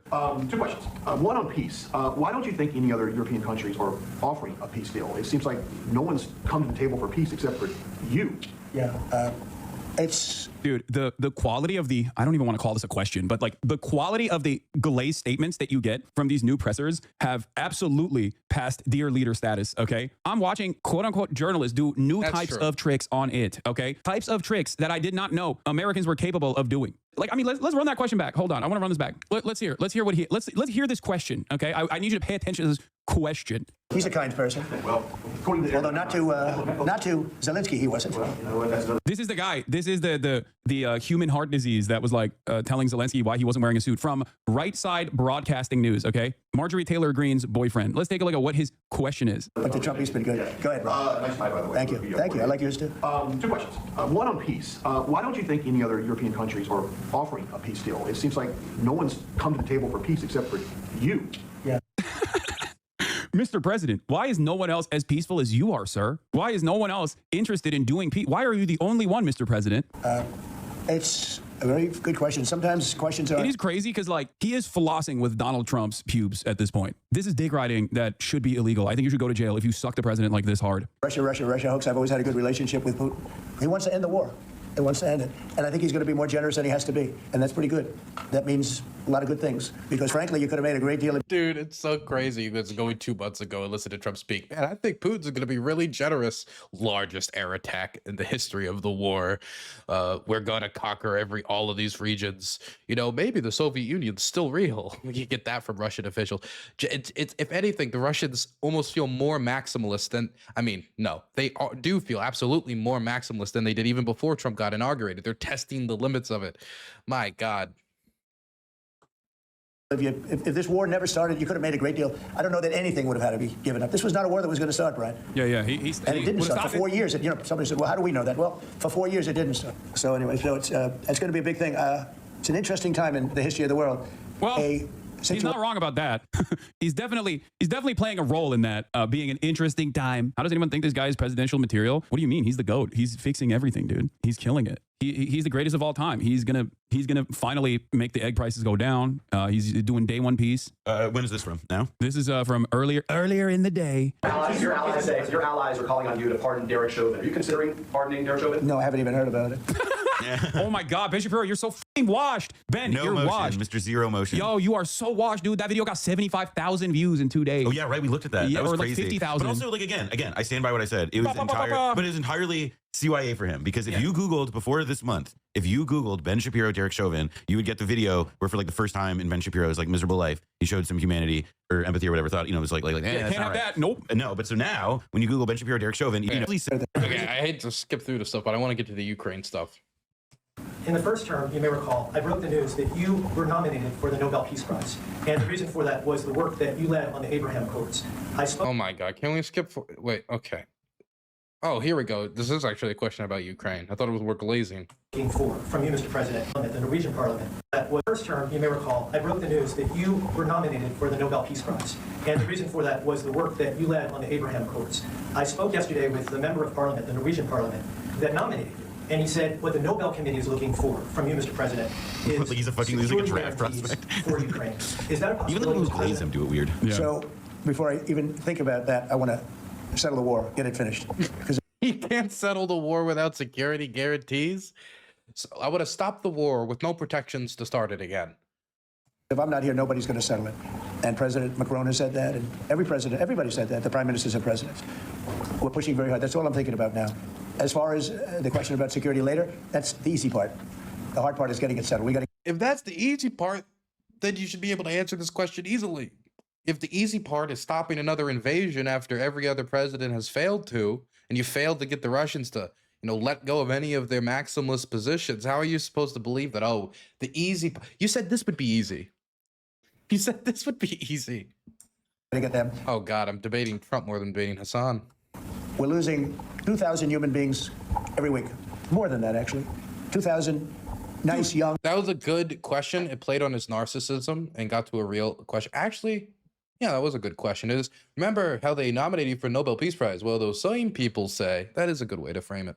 I know that, like, notoriously, the Russia-Ukraine war has been very secretive. Like, our intelligence communities have been notoriously and unceremoniously secretive about the casualty numbers of Ukraine. Like Ukraine, I mean, the Ukrainians are because, like, I mean, everybody is. Nobody has an incentive to be honest. 100% like information warfare. Russia is lying about their casualty numbers, saying, "Oh, we're doing fantastic," and Ukraine is also, lying about their casualty numbers versus the Russian casualty numbers. It's the same shit, right? And there are obviously incentives for that. There's obviously an understandable reason for that. But what has been shocking for me, at least, is like our intelligence apparatus is normally on this. You know what I mean? They will reveal the truth to at least like congressional representatives, like, and even they have been upset about not knowing what the situation is, like what the actual situation is on the ground. So I don't know where the hell Trump is getting these numbers from. Like, I don't know if Trump is getting this info now and he's just like turning around and saying like they're dying, 2,000 people are dying every week. Oh, poor sweet summer child, man. Don't trust any number that comes out of this man's mouth. No. It was 300 billion aid to Ukraine, fake number. Then it was 350 billion. You just add another 50 billion out of thin air. Don't trust any of the numbers that comes out of this man's mouth unless it can be sorted and cited. The RFK's gorgeous regime of health just released a paper called like Make America Healthy Again, right? It was all about that. 7 of the studies that they cited in that report were just fake, completely made up. And once they did an investigation, they found that they see a lot of references to basically AI code You know, it looks like they used AI to make it. Maybe they didn't make all of it with AI, but they used AI to at least assist in making it. And sometimes when AI, you know, works, it kind of comes out with, well, you know, 4 fingers instead of 5. And this is one of those instances. That's not even to talk about the multiple repeat links, all of the other small errors, but literally just made up 7 fake studies. 7 fake studies. If you could just invent fake studies in official government reports that they throw out there, how are you supposed to trust this man's mouth when it comes to any number he puts out, unless you've got something else to back it up? I mean, it is like what we know about how Trump was presented with information from in like term 1. Like, for example, Alex Thompson, who is the one co-writing the book about Biden and the age stuff. He in his Trump 1 term, he had like Alex broke the story that he got like the meme binder, like the file of images from the internet that would make him smile that was printed out. And I do think that like he probably is, you know, like every president gets briefings tailored to their personality and style. Like Ronald Reagan, and this is in the 80s, he like was so famously averse to reading that they would make a video for him to be his briefing. So in Trump's case, like, yeah, I'm sure he's getting like some kind of briefing. He's getting some kind of figures. Like, I'm sure these numbers are coming from somewhere, whether or not it's like the secret actual straight, you know, like whether it's like the real shit or whatever. Like, I think it's Trump magic not to let us know whether that's so, where it's coming from. Although they're getting older because they're drafting much older now. In the case of one country, much older, because a lot of the young people have been killed. It's very sad, and I'd like to see if I could stop that. Okay, when they say in the case of one country, again, this is another example. Both Ukraine and Russia have demographic crises. The average age of the Russian soldier at the start of 24, that was volunteering. That means, hey, I want to sign a contract. I want those big military bucks, because that's where the Russian economy has been expanding for the entirety of the war. It's been in the armed forces. And poverty in Russia has actually gone down from the war during the war due to how much they've invested into the armed forces. These soldiers are getting payments, and the death payments that are sent home to families for their fallen soldiers. That's not sustainable. All of that will be lost once the war is over, and Russia's going to face a lot of long-term economic problems. But that's how they got the 40-year-olds to sign up at the start of 2024. By the end of 2024, the average age for a Russian volunteer was 50. That's your grandfather. Imagine your grandfather given a Kalashnikov. No, let's say an AKM. Okay, let's be a little nice, not 47, modernized. AKM, and sent to do an assault. It's crazy, but both sides rely on a very older age demographic. I mean, when I go to these training fields, I see people between the age of 30 to like late 50s. Wait, what? He's saying that the young people are being killed. That's why the soldiers in the ranks are much older. No, dog. They're older because they don't want to draft younger people. They don't want to completely shut off their next generation. Am I wrong on this? Isn't that the case? Like, that is true. That's true. It's not addressing the other point, which I don't know if Hasan knows, but that is true. I'm going to give him a point for that. I'm going to give him a full point for that. I'm surprised he knew that. Like they've lowered the draft age multiple times at this point, but I thought that the real reason why, you know, the age of all of the average age of like the Ukrainian defense force person is like what, like 40 plus or something, and that's because young people are not getting drafted yet. No, it's not because they're killing the youth. It's because, one, if you're a young Ukrainian man, you probably got the fuck out of Ukraine, which is perfectly reasonable. Oh, he's talking about Russia? Wait, what? He's talking about the Russian military? No, I think he's talking about the Ukrainian one. I'd like to. The reason why the chat is probably confused is because it's true about both armies. Also, I don't know how much men got out at the start. A lot, some men did, but also the older men got out at the start. So I don't really think it's like all the 20-year-olds could run faster through the border than the 50-year-olds. I don't really think that's a contributing factor. See if we could stop making these massive payments from the United States. I mean, Biden gave away money like it was water. With no anything, got nothing for it. Europe did it in the form of a loan. They get their money back. We don't. So that's how we came up with the rare earth deal. But we started, you know, behind the 8 ball. He could have gone to Europe. He could have said, "Come on, you got to put up money with us. You got to put up money with us." But he never did that. They just kept handing money out because he was grossly incompetent. All right, thank you very much, everybody. Yeah. I mean, I think he was doing his classic like trail off anyway. Did America pay anyone back for helping with 9/11? No, that's not how this works. I don't think. Also, like our weapons deals that we're doing with our European partners, as far as like NATO deals goes, it's directly benefiting the military-industrial complex. It's our manufacturing industry that helps or that gets a lot of those contracts. That's how this works. Russia says sending European peacekeepers to Ukraine would be act of war. Putin says Russia will not retreat from Ukraine and give away anything that belongs to us. He made the comments while speaking to widows and mothers of Russian soldiers killed following his full-scale invasion. By the way, I personally think the reason why Putin is like escalating its bombing campaign and coming out and saying stuff like this is literally because Donald Trump is constantly undermining Zelensky. Yeah, I agree completely. I mean, it's just like he has maximum. I mean, when Trump is saying like, I think Putin probably would have done it either way, but I think with Trump doing it, you know, performing how he has, it gives them every incentive in the world to. And so if there was any hesitation not to, which I don't really think there was much, yeah, no, this is definitely one of the incentives that would push them forward. I agree with that. But also, when we talk about these large air attacks, it's also correlative at the same time when Russian drone production is growing at a faster pace. It's at the same time where, you know, Russia is getting a lot more North Korean missiles. I don't think that in 2022, 2023, the reason that there was less drone attacks is because they didn't want to escalate that far. Because the way they tried to target the electrical grid, in my opinion, and I am saying opinion because I can't read into the intentions of the Russian leadership, but you can also listen to what they said on state TV, which is pretty condemning, that they wanted to freeze out the population, break their will to fight. If they had more drones, they would have fired those more drones. So I don't know how much of it is really Donald Trump and how much of it is Russia's increased capacity after 3 to almost 4 years of investment in drone production. Putin, he has maximum leverage, then like why wouldn't you act like you have maximum leverage? It's the most like intuitive. 100%. Art of the deal, baby. I saw another thing that is also insane. You know, I'm Mr. Easing sanctions for everybody, okay? But the fact that the White House has asked the Treasury Department to explore options for easing energy sanctions ahead of expected talks between President Donald Trump and Vladimir Putin is wild. He's behaving like the way Democrats behave against Republicans. I mean, but I can't understand it. That's a good point. That's a good point. I also wouldn't be in favor of removing all the sanctions after the war either until we've completely, you know, derived that Russia's not going to do this again. And that doesn't even mean you remove all the sanctions. I mean, I still think you should keep the Magnitsky sanctions on the human rights violators and the people who were involved in, you know, all these sorts of horrible stuff. But that's a good point to bring up. I don't know if I should give him half a point or a full point for that. Does that deserve a full point, chat? What do you think? Let me look at chat. I've been not looking at chat much. What do you guys think? Does that deserve a point? I think that deserves a point. I'll give him a point for that. You don't negotiate any of the sanctions until after you've, you know, figured out the war. Conceding before you get to the table is wild. What remains like unclear to me. Yeah, no, that deserves a point. Is the extent to which it's like, is he doing all this because he legitimately believes that like this is how you achieve like this is how you frame the frame as maximum like political victory, like what the end of the war looks like, or is it like part of a larger strategy where it's like, all right, we want to make U.S. and Russia friends again, aligned against China and Europe in part now? Like it's like how it coalesces as strategy remains unclear to me. I think he just watched the Tucker Carlson interview and was like, I think Vladimir Putin does want to be America's Israel too, and he liked it.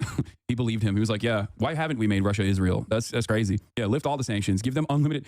This is going to end up with Donald Trump doing unlimited weapons transfers to Russia. Oh my God. So they can blow up, so they can Gazify Ukraine. He's gonna be like, yeah, that's right. They are. Russians have a right to exist. You are being quite Russophobic. He is. I mean, it already is on some level. Like that is like what is people, because part of it is they're not framing this in terms of like any kind of, you know, like to me anyway, like they're not trying to justify it in like some like grand moral sense. Like it's all just like power politics stuff. Like, no, this is the way the world works. This is the way it is or whatever. And like where that's most of you said half a point. I'm still going to make it a full point just to be generous. Supposed to go again, like remains unclear to me. Yeah, he's just, or maybe he's just a bad dude. He just likes he is morally consistent in terms of you know, he's morally consistent in terms of might is right, where he's like, whoever's the more powerful or the larger army, larger military, I'm on board with them. I just like winners. I don't like losers. I'm going to help the winners in every. That is actually very on point. Every situation. I mean, it is like, look, man, there are some famous people throughout history who have admired those who best reflect the will to power in their time. And I don't think it's at all shocking that Donald Trump identifies with that too. Did you see the Chinese diplomats coming out and being like, Ukraine and China have to be a part of this, this is conversation? Like, I do think that we're not going to retouch that. We already talked about that earlier.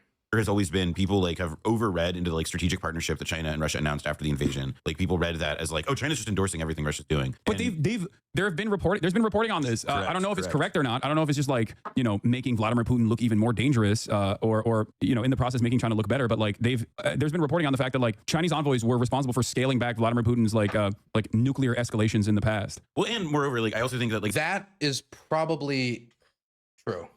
That's probably true. It's not just China. Like China, we don't know for sure, but it's probably true. Is Western reporting, by the way, not like China's, you know, there are other countries that are, you know, also to trade, also have meaningful bilateral relationships with both sides of the aisle here. I mean, Vietnam, for example, there was the Vietnamese diplomats like, you know, posed with Ukrainian officials for a photo I saw at a recent international conference. Like there is like a broad, you know, the countries that have reasons that aren't about like, oh, like, do we think Russia's in the right or the most right here, but are just like thinking from the perspective of like, I would like our territorial integrity to be preserved. And we don't want to, you know, we don't want to like set precedents that could bite us in the ass or whatever. Like at a minimum, that kind of logic is surely like, you know, That's surely what a lot of these types of countries are thinking about, to say nothing of like what they actually do think about the morals of it. That's a big motivator for the Taiwanese and their support of Ukraine. Okay, on to the last video. Putin plays Trump like a fiddle from a month ago. Okay, currently the rank is 6 to 2.2. Honestly, better than I expected.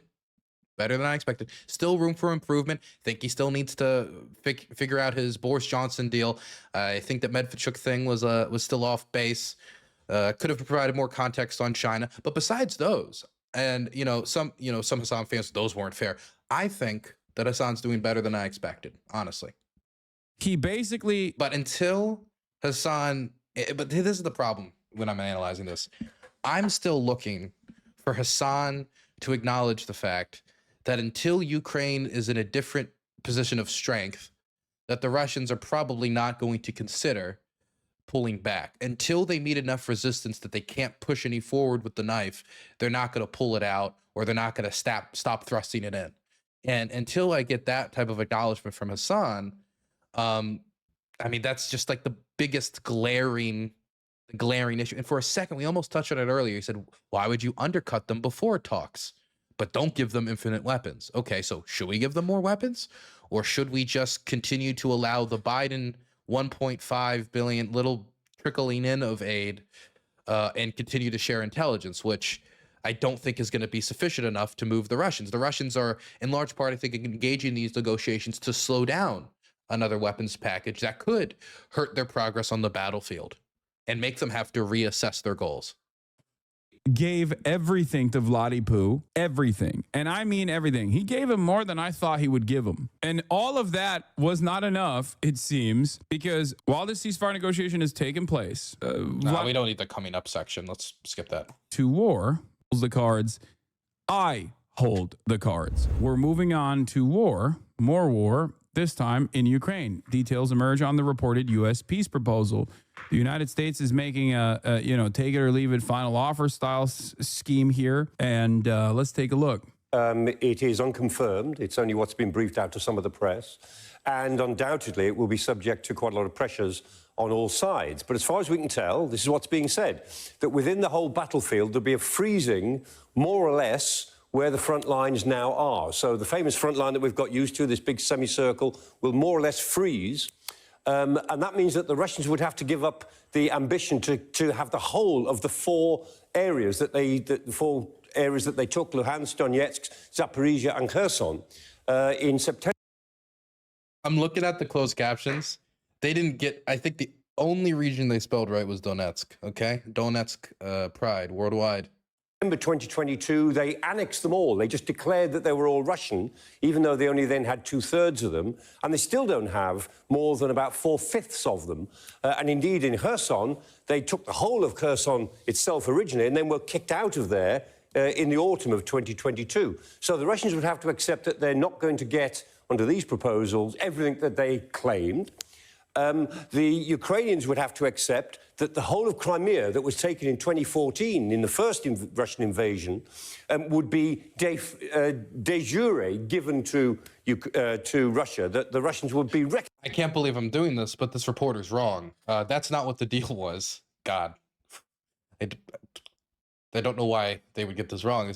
It's de jure, they get to control Luhansk, Donetsk, Zaporizhia, and Kherson, the territories they get there. And the deal was that Ukraine would have to recognize the annexation of Crimea. So they would say that we recognize that Crimea is Russian, while not recognizing the annexation of Luhansk, Donetsk, Zaporizhia, and Kherson, but accepting that as of right now, they have de jure control of them.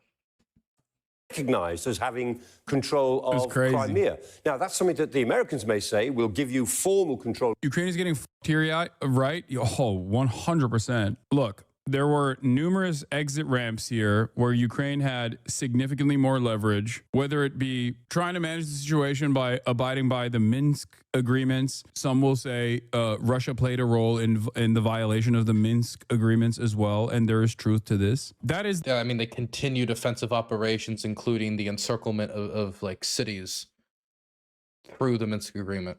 The best path forward, right? No conflict. Conceding to Russian demands that DPR and LPR... Okay, what do we mean by Ukraine had more leverage during the Minsk agreements? Did they?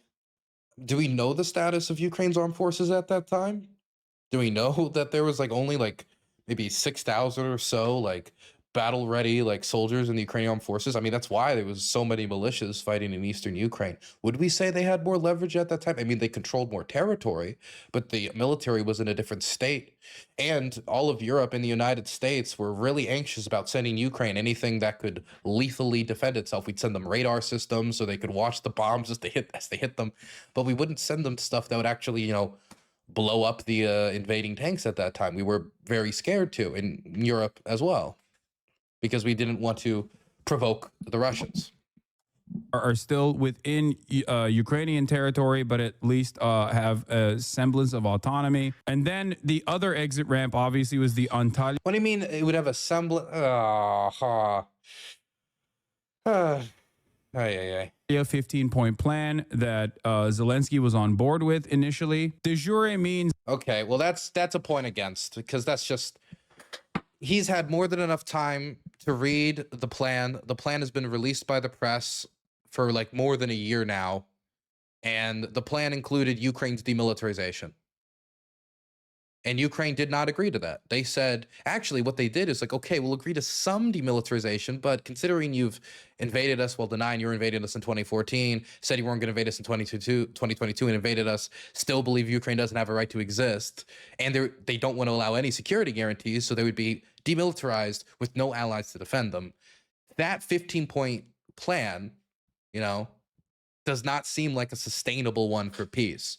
And so just saying, oh, they had an off-ramp there with much more leverage. The demands that they made then are like, for demilitarization is an unattainable demand.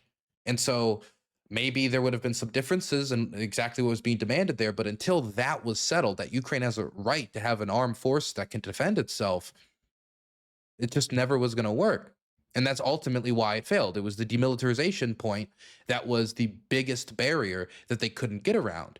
And what Boris Johnson and the United States and Europe did to sabotage the deal was go there and make Ukraine aware that we were behind them, that we would support them, whichever decision they made.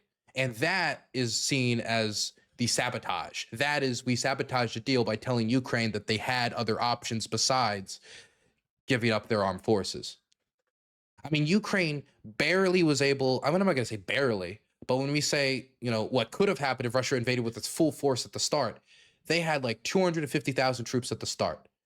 They had how many artillery systems, how many tanks, and Russia wants to cut it down to such a size that it would mean that there'd be no way for Ukraine to defend itself. That's not a strong off-ramp. I still disagree with this. I think Hasan needs to read the details, and he needs to answer the question, is there any situation where it would be reasonable to demand the Ukrainians to demilitarize, considering what they've gone through? Is that a reasonable demand? And do you think any self-respecting Ukrainian leader, knowing their history with Russia, knowing Russia for the entirety of existence, has continued to try to expand westward, they would believe this will truly be it?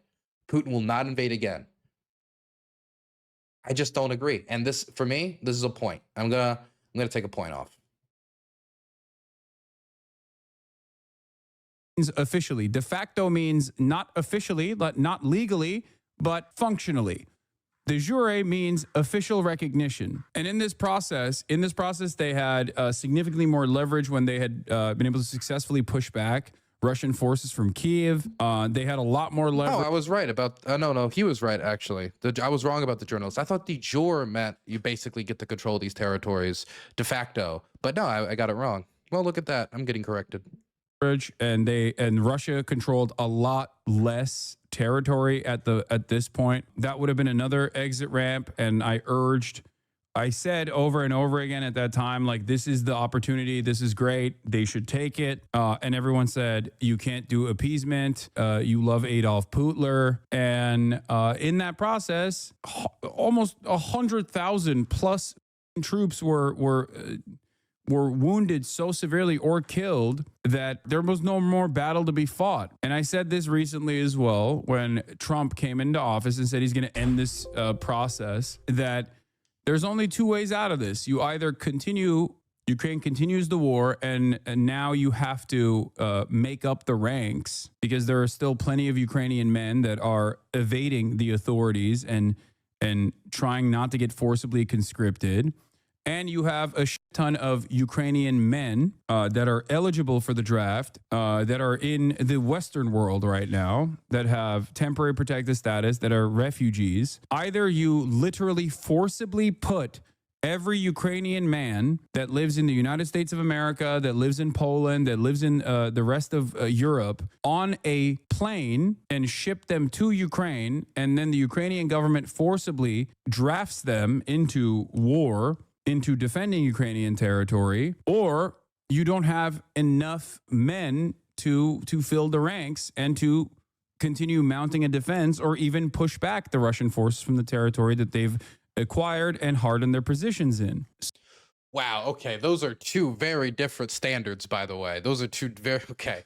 So there was two. He said you don't have enough to take back the territory or enough to defend without taking all of the refugees and shipping them back to Ukraine.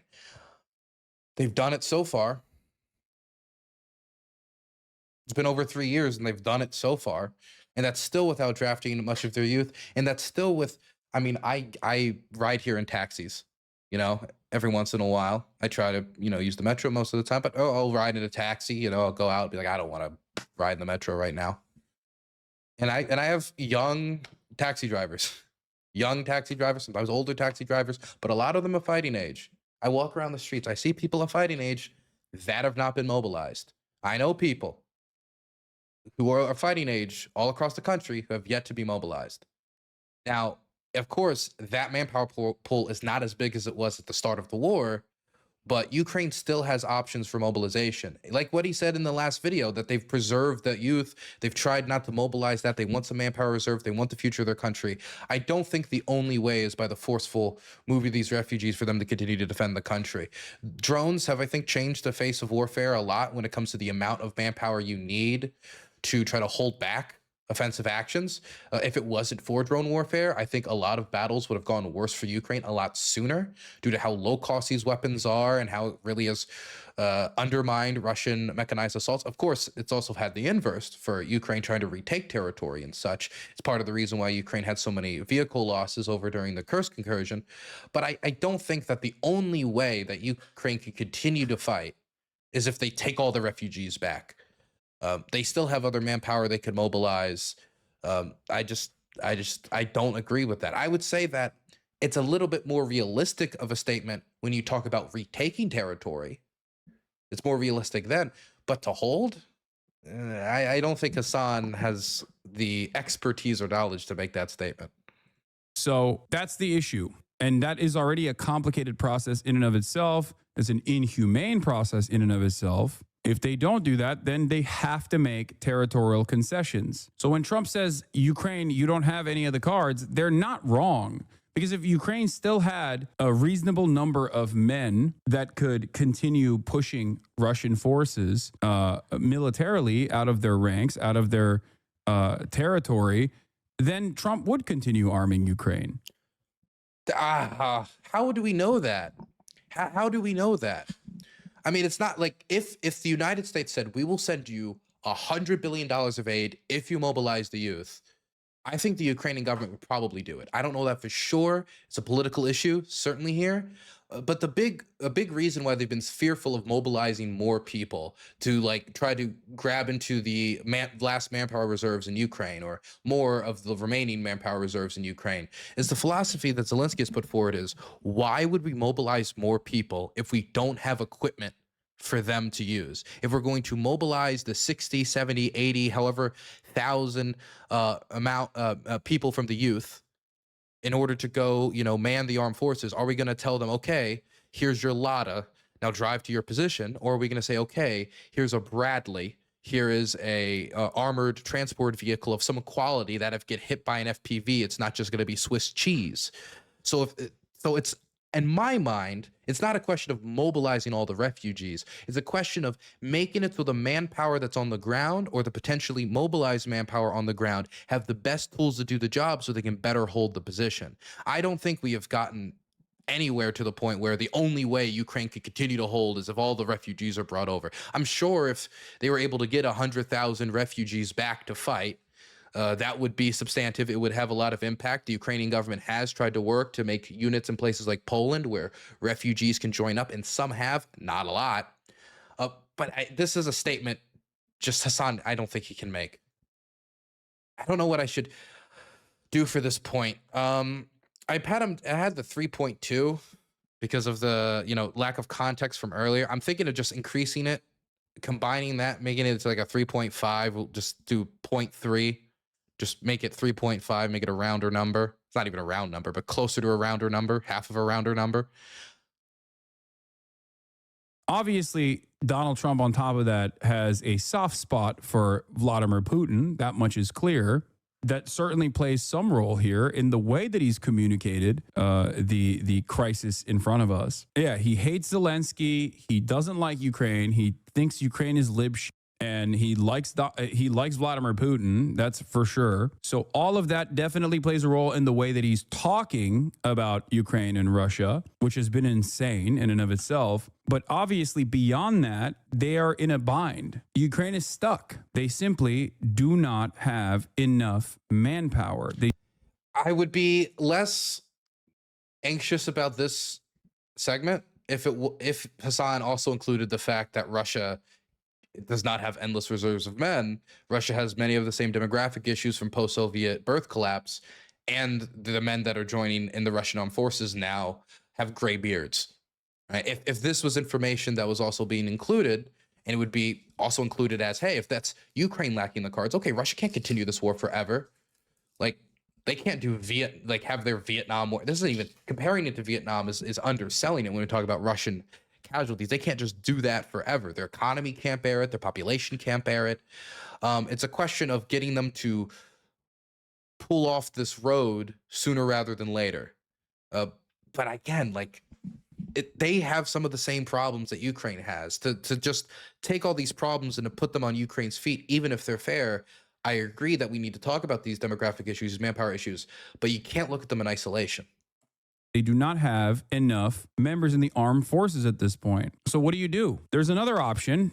A third option is to lower the age of conscription and then effectively destroy the next generation. And okay, well, we don't. Okay, I agree that if you mobilize young people, that part of those young people are going to die. But I also question, even though considering the Ukrainian armed forces record, some of them would probably be transferred. There has been talk about, if you were to mobilize the youth, how would you do it?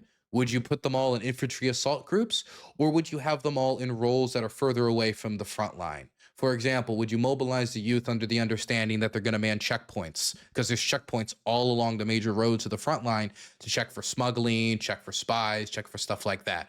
Are they going to be put on border patrol on the western border with Poland and in Belarus and stuff like that? Are they going to be put on the air defense systems all across the country, on the Browning M2s or the other older guns that are firing down Shaheeds, which are going to have much, much, much less casualties? I mean, if you look at where Ukrainian casualties are concentrated, even though all roles, can't come with casualties, the ones in the infantry assault or frontline infantry, those have the highest.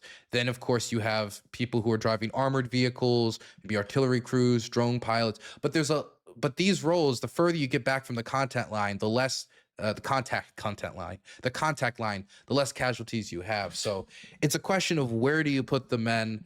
If the state would look at it like, well, these men have to be treated differently because of their age, but that could also create a lot of social tension. If you're 57, you're like, wait, you mean the 20-year-old that's in much more shape to do an infantry assault is being told, no, you don't do it. I'm being told to do it. Why? Because I'm old. Like, it comes with a lot of complicated social dynamics, but yeah. By force, start bringing in 18-year-olds into the armed forces. That would be terrifying, and it would completely destroy Ukraine's future. What remains of Ukraine? There's also the other scary part of the story, which is, what if Russia recovers and then rearms, re-ups, and then invades further? That is also a very real fear for Ukrainians. That's the first time I've heard Hasan really express that fear of okay, we we agree. We agree to the ceasefire. Oh, they've invaded again. Does that mean that Hasan thinks there has to be security guarantees, like unilateral defense agreements, where European and American troops would be? What's the answer to that? Because that's the thing. It's one thing to pose the question of what the problem is. It's another thing to say, okay, what's the solution? Because as far as I know, he's still not in favor of increased weapons deployments. He's still not in favor of, NATO membership. So what is the deterrence? What is the security guarantee? Smile. J.D. Vance on a trip to India was talking up a U.S. proposal involving freezing the front lines and a land swap, but also more than just a hint of looming exasperation. We've issued a very explicit proposal to both the Russians and the Ukrainians, and it's time for them to either say yes or for the United States to walk away from this process. The Financial Times and other... Art of the deal all around, by the way. Art of the deal with China, demanding that China call Trump immediately and say, I'm so sorry for participating in the global economy schemes that you have designed where we became a manufacturing hub for the entire planet. And you, in exchange for that, gave the dollar tremendous purchasing power. We're so sorry for succeeding. The art of the deal here is if constantly yelling at Zelensky, be like, Zel Disney. He's got no cards. Trump says we are very close to a deal on Ukraine, but blames Zelensky for holding it up by refusing to acknowledge Russia's annexation of Crimea. He appears to suggest Crimea is a part of whatever deal U.S. may have made. U.S. may have already agreed with Russia. I don't understand. If the annexed territories are going to be recognized, why the f wouldn't he recognize Crimea? Oh, the 4 oblasts are not being recognized. Okay. But it's still going to be in Russia's hands, no? Ukrainian President Volodymyr Zelensky is boasting on the front page of the Wall Street Journal that Ukraine will not legally recognize the occupation of Crimea. There is nothing to talk about here. This statement is very harmful to peace negotiations with Russia. Well, here's the reason, by the way, why Zelensky doesn't want to give it up. Number one, they want Crimea back, okay? But number two, if they can't get Crimea back, and they're going to be put in a position where they have to make hard decisions, then they're certainly not going to give up the leverage that they have, international recognition of annexations, without concessions in return. And none of those concessions in return have been offered. No security guarantees have yet been offered by the Trump administration. So why would they give up their leverage? I mean, if you talk about Ukraine has no cards, why would they give up the cards that they have? Also, I know I didn't get into too much detail about this. I do wish that there was more coverage of the, strengths of the Ukrainian war machine. For example, their long-range drone strike program, which has really been leaving Russia more than anxious. And that expanded production for this year is going to be more than 2024, 2023, and 2022 combined, and nearly doubling those numbers combined. If we go by Ukrainian numbers, even if you don't believe it, you take off 20, 30% of it, that's still more than every other year combined when we're talking about Ukrainian long-range drone production. And these drones are going further and further and further. So when we talk about Ukraine not having cards, they have cards.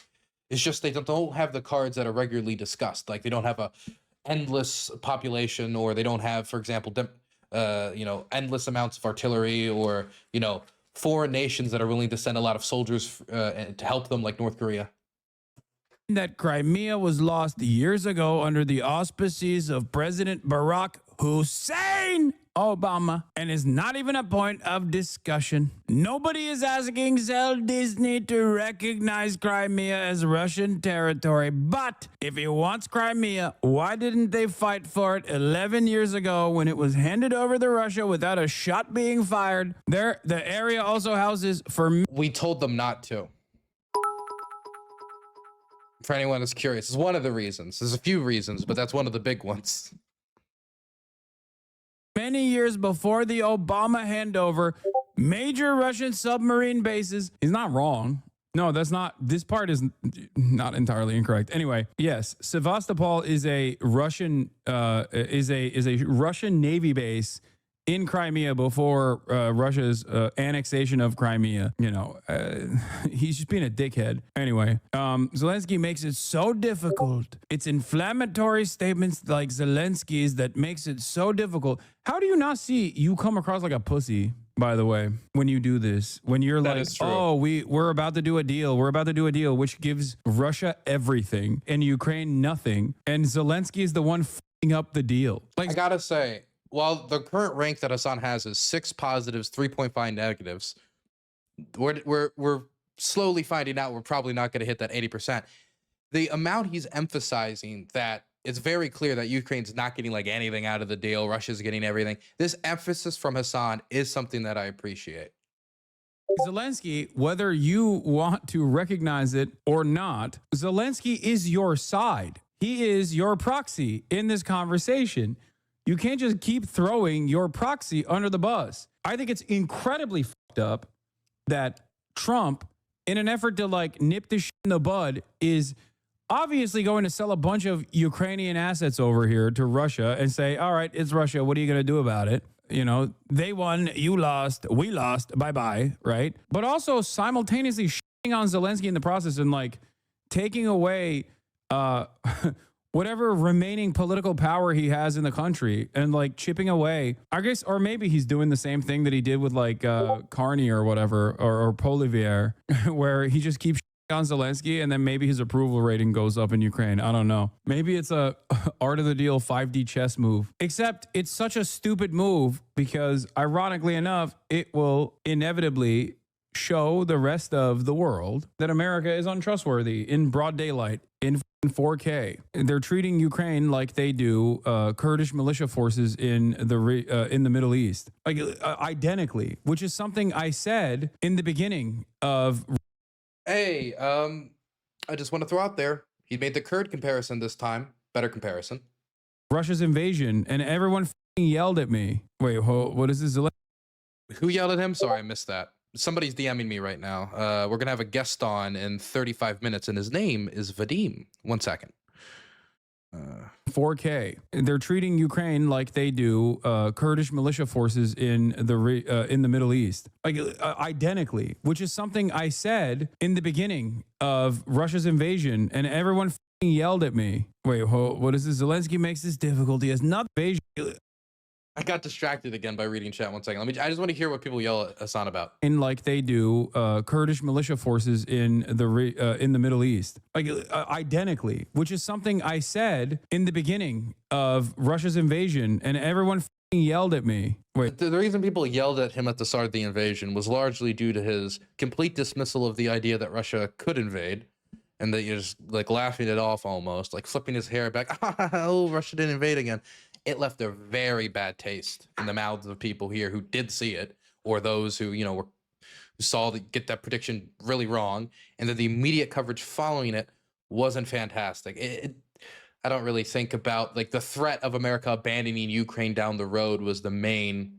Like if the critique is, man, I wish America didn't abandon, you know, its allies like Ukraine, then I'm on board with Hasan. I never knew that was his point. I agree. Is it Vadim Newquist? Yeah, from he did Creationist Cat. The DMs just keep rolling in.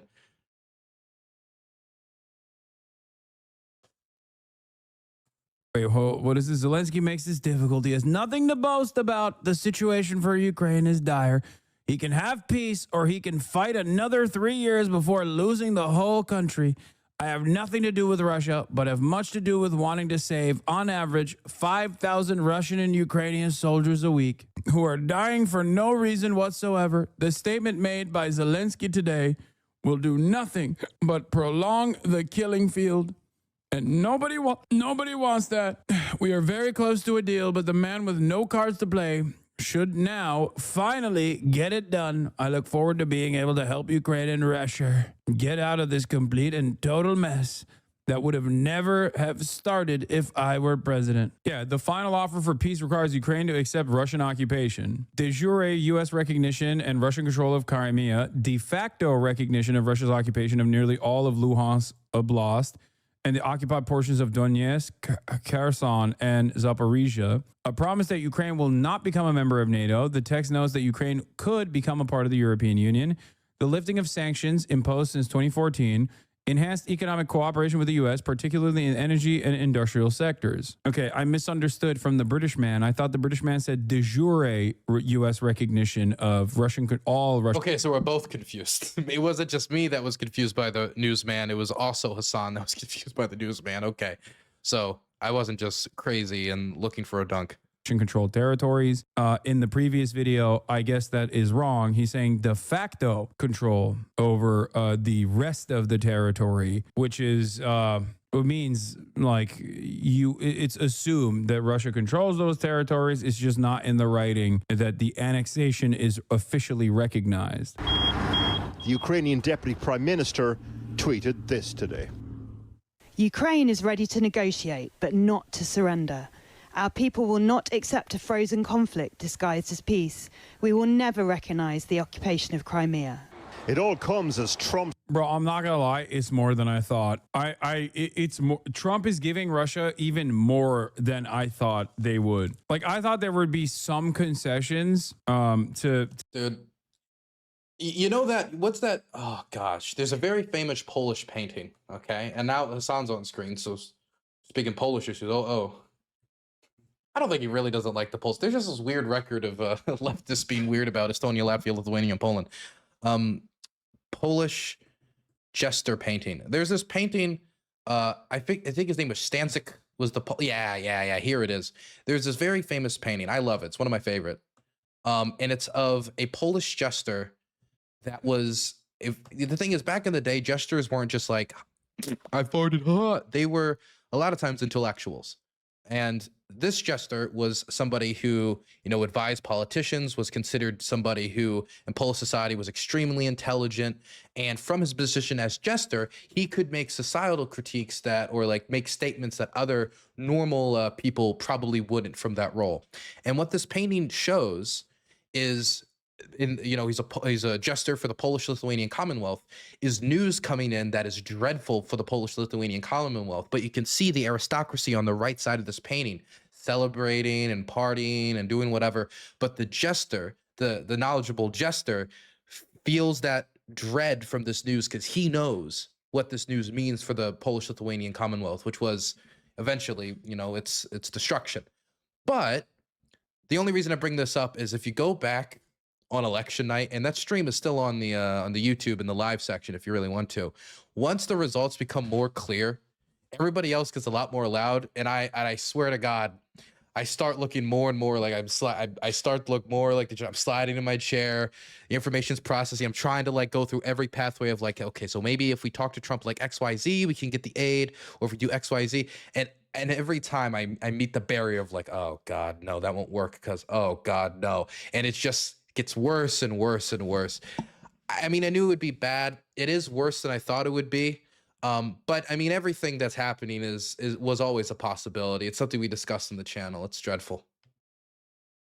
To give at least some semblance of a W to Ukraine to make it seem like all of this death and destruction was worth it. It's nothing. There's two. It was before the Polish-Lithuanian Commonwealth. Well, excuse me.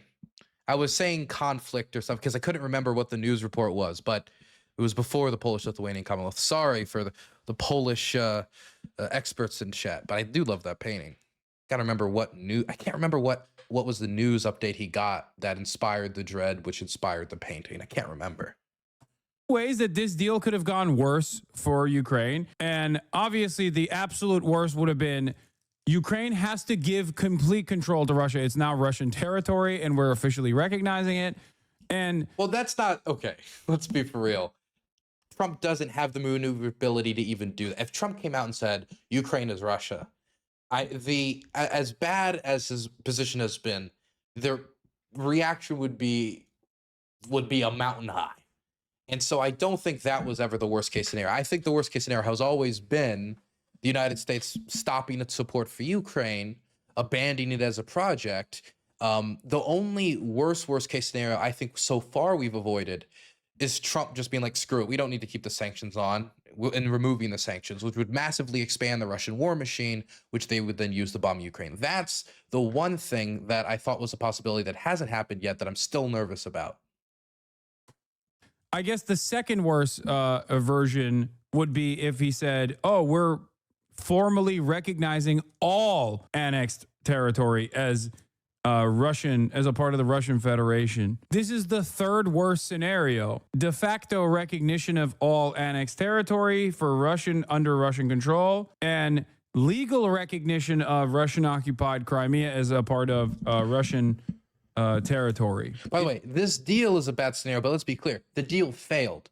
The Russians are still pursuing it, meaning all of the worser, that's not a word. The worst case scenarios are still very much on the table. It's like a Belarusification of Ukraine. Which is, again, why I want to reemphasize my point. Hasan, do you think we should sell them the air defense systems? We're the ones who make Patriot missiles. I mean, or send them. I don't even think we should sell them. I think we should just send them. But should we send them those? Should we send them the air defense systems to protect their cities and the artillery to defend their line, and send them enough that the Russians think this is a failing effort? We have to accept something that's more reasonable. Is that Hasan's position now? Because that has still not been clarified. And if he acknowledges this is one of the worst scenarios, then we have to do something to change it. We cannot look at history passively. Territory. It's like a Belarusification of Ukraine. It's insane. They're going to poison Zelensky if he goes and signs this. I'm not going to lie to you, chatter. I think Zelensky is done whether he signs this or not. Like, he's done no matter what. He's cooked. What does that mean?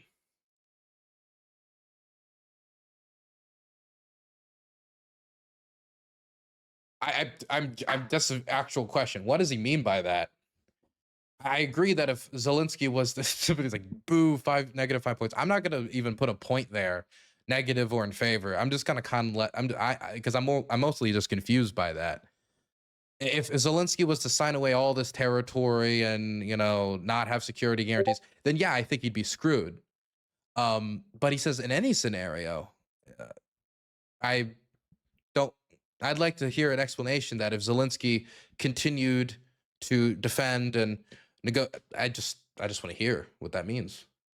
Top team of diplomats were a no-show at talks aimed at securing a... He's also extra cooked because it's not like he can do the thing that like other governments or fascist leadership in the past, not saying Zelensky is, but fascist leaderships in the past, after being overthrown by popular revolution, will fly to Miami and live there, right? He can't even do that. He can't even escape to America. He could maybe escape to the UK, but it's not like fucking Russia has an assassinated political... And unless Zelensky literally just sells out to the Russians, he's not going to have to flee Ukraine. Plus, also, if Zelensky does flee Ukraine, he's much more likely to get assassinated outside of Ukraine, in my opinion. I don't think the Ukrainian security services could, or any of his immediate guards could guarantee his safety if he was in, say, Spain or Germany. I mean, maybe their intelligence services could try, but I mean, the record has not been great. Political dissidents in the heart of Europe before. I'm going to say this once again, as I've said before, Zelensky should literally ring up China. He should ring up China and just be like, dude, please help us. Look, I know we have been a proxy for America by your estimations, but honestly, it's time, big dog. It's time. Ceasefire in London. I joke about this. Is that his actual? I don't think it's his actual position. He's joking, right? But I joke about this idea of, you know, Zelensky should come out. If America completely pulls the plug, Zelensky's new speech should be about the declaration of the Ukrainian People's Republic. Start doing send 1,000 soldiers to a march in Beijing. See what happens. You know, roll the dice. That's -5 points. I don't know if that's for real or a joke. I actually can't tell. And again, we're being generous, so I will just hold back on that. Here's a video by a Polish person about how Hasan talks about Poles. Oh gosh, does he actually have a bad record about it? I don't know. I'll have to look into that. But also, I don't want to spend too much time on Hasan. I haven't done a lot of Hasan content recently, and I've appreciated that. Today, late last night, U.S. Secretary of State Marco Rubio and Special Envoy Steve Witkoff pulled out of a meeting organized by the Foreign Secretary. The reasons aren't clear. People, if we call Trump TACOAG Bondi will come arrest you. Thank you for the 6. Oh my God. The taco thing really got under Trump's skin. I've never seen something get under Trump's skin as much this administration. I think the taco thing really pissed him off. And that's why we should say it as much as possible. Oh my God, Dylan, remove points. What do you want me to remove? I don't know if he's being serious or not. And I mean, like, his real proposal isn't like just look for Chinese weapons, right? I refuse to believe that's Hasan's position. It would be bad if we sent them weapons, more weapons. That'd be bad. But if China sent them more weapons, that would be good. I don't believe it. Pulled out of a meeting organised by the Foreign Secretary. The reasons aren't clear. The upshot, though, embarrassment for Whitehall and the perceived sidelining of European governments by the US. I said, listen, maybe the Blue and Out guys are right and he's gay for Poodler. I don't even know anymore, man, because honestly, I don't know. Like, what is this, man? What is this tweet, dude? What is this? I am not happy with the Russian strikes on Kiev. Not necessary and very bad timing.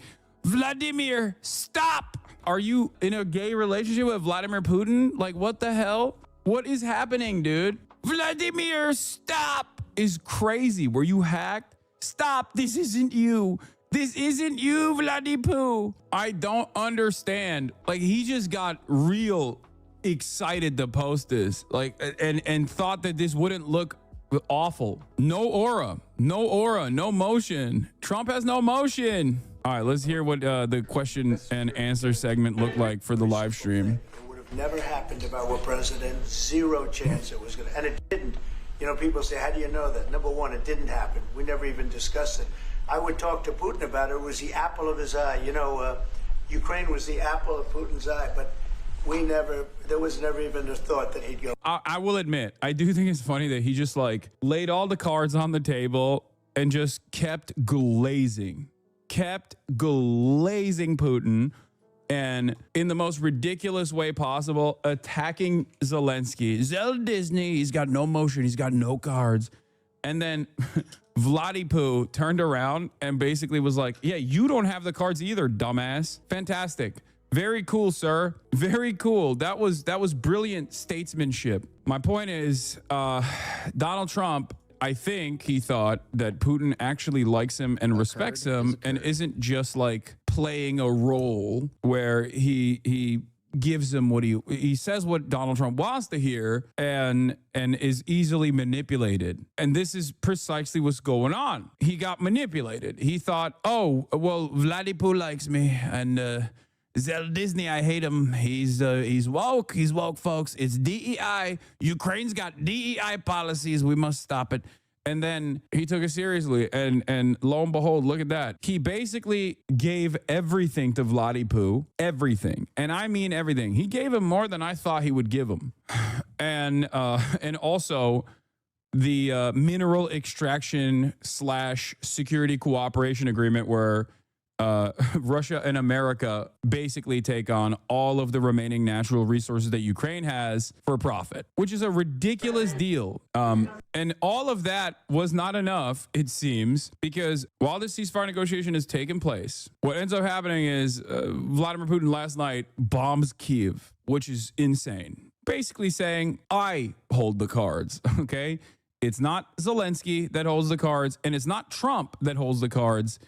I hold the cards. Recognizing that Trump is in a dangerous position, or rather a politically tumultuous position, considering that he ran on ending the war, and the only way to do that is by getting Vladimir Putin to agree to end his invasion and his bombing campaign. He is taking advantage of the way that Donald Trump has foolishly presented this argument. The problem is you are basically anti-Trump, so everything you say is going to come off from this perspective, no matter what he does. I think you haven't been in here long enough, because even on accident, if Donald Trump ends up arriving at the correct position on foreign policy, and it does happen sometimes, ironically enough, I do give him credit. I don't care who is doing these decisions. I famously, in his first term, praised his handling of Korea. You just proved what I said? Wait, no. Praised it?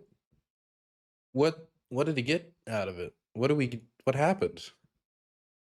I mean, I understand that Hassan's probably much more of the opinion that we should engage with the North Koreans diplomatically and find like a peaceful solution to everything. And I generally agree that they have atomic weapons.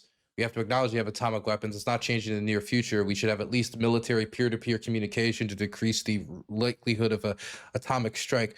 But I also don't think that going across the border, doing all these photo ops, and offering the North Koreans McDonald's on every street corner was competent negotiating. If anything, due to the way that went, it ended with the North Koreans blowing up the South Korean liaison office on national TV as Trump was leaving office because it failed. So I mean, like, I'm gonna give him credit for talking to the North Koreans. I mean, he's not the only president that did that. If anything, I'd say he's the president who was the least. I mean, they were all not very successful. I mean, I guess you could say he was as unsuccessful as everybody else. The only difference is there was a lot of North Korean photo ops in the middle. What? I thought you just said peace talks were over and Putin fooled Trump, or is that just wishful thinking? No. I mean, if you don't understand that this is Vladimir Putin basically flexing that he has all the cards here, I don't know what to tell you. There is a ceasefire agreement on the table that literally gives Vladimir Putin everything he wants. Everything. This is the best deal. It's not everything he wants. He wants all of Ukraine, but he's getting much more than he should. Hasan Piker equals Vladimir Soliev from Bad News Badger with 20 Danish kroner. Well, thank you. Thank you. I don't know if I'd call him, I don't think I'd call him Vladimir Soliev, but nah, I wouldn't call him that. The problem with talking about Hasan, it's very easy to just be like, Hasan, Russian propaganda, whatever. That's shallow. That's stupid. It's not that no Russian propaganda has ever gone out Hasan's mouth, or like certain Russian talking points have ever gotten out of his mouth. I don't think he's pro-Russian. I just think that as a leftist in the United States, coming out and saying send weapons to Ukraine or send weapons to any war on the planet is both aesthetically poisonous for how they've characterized themselves both pre and post war on terror during the Cold War and now.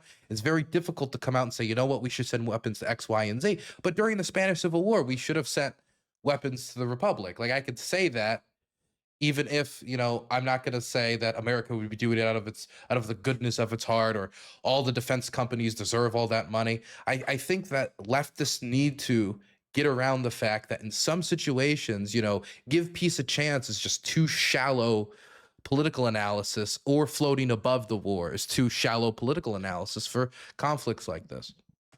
That Vladimir Putin could have gotten out of this process beyond basically full-blown annexation and recognition of the entirety of Ukraine being under the Russian Federation. Like, this is the one thing that he did not do. And in the process, he kept yelling at our proxy, Zelensky, undermining his position over and over. I really don't like how it's like every time it's proxy.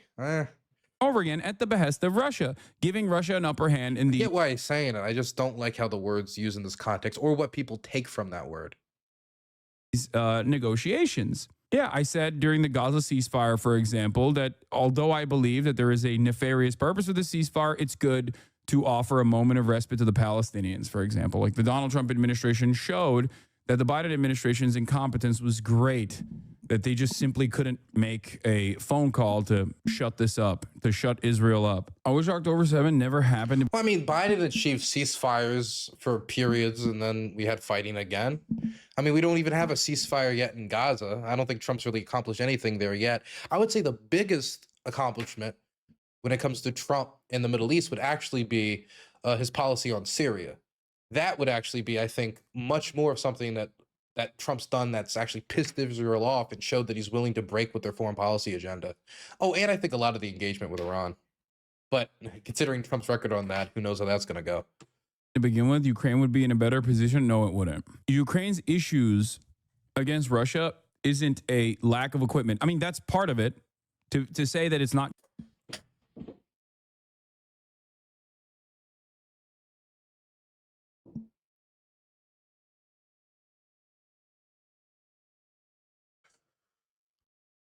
Oh God, that's really bad.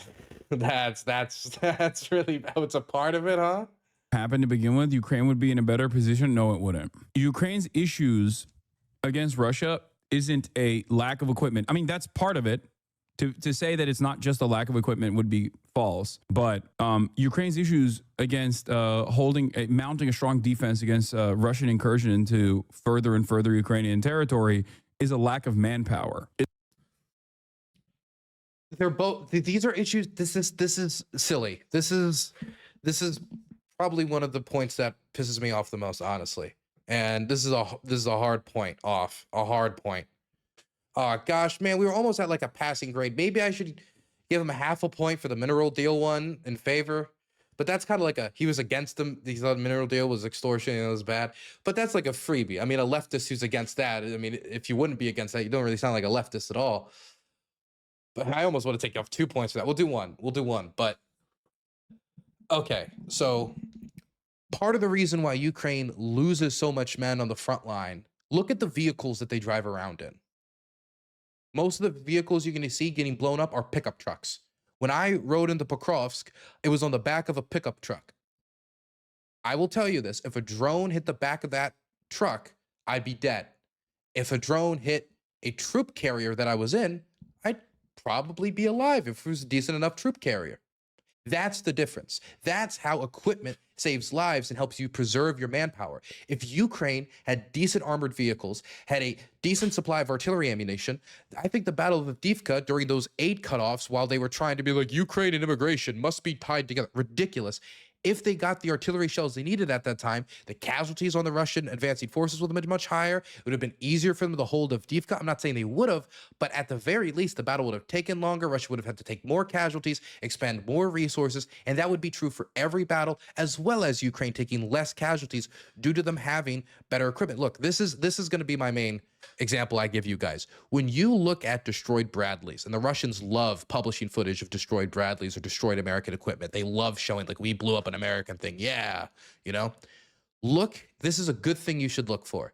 Look to see if the hatch on the Bradley is open.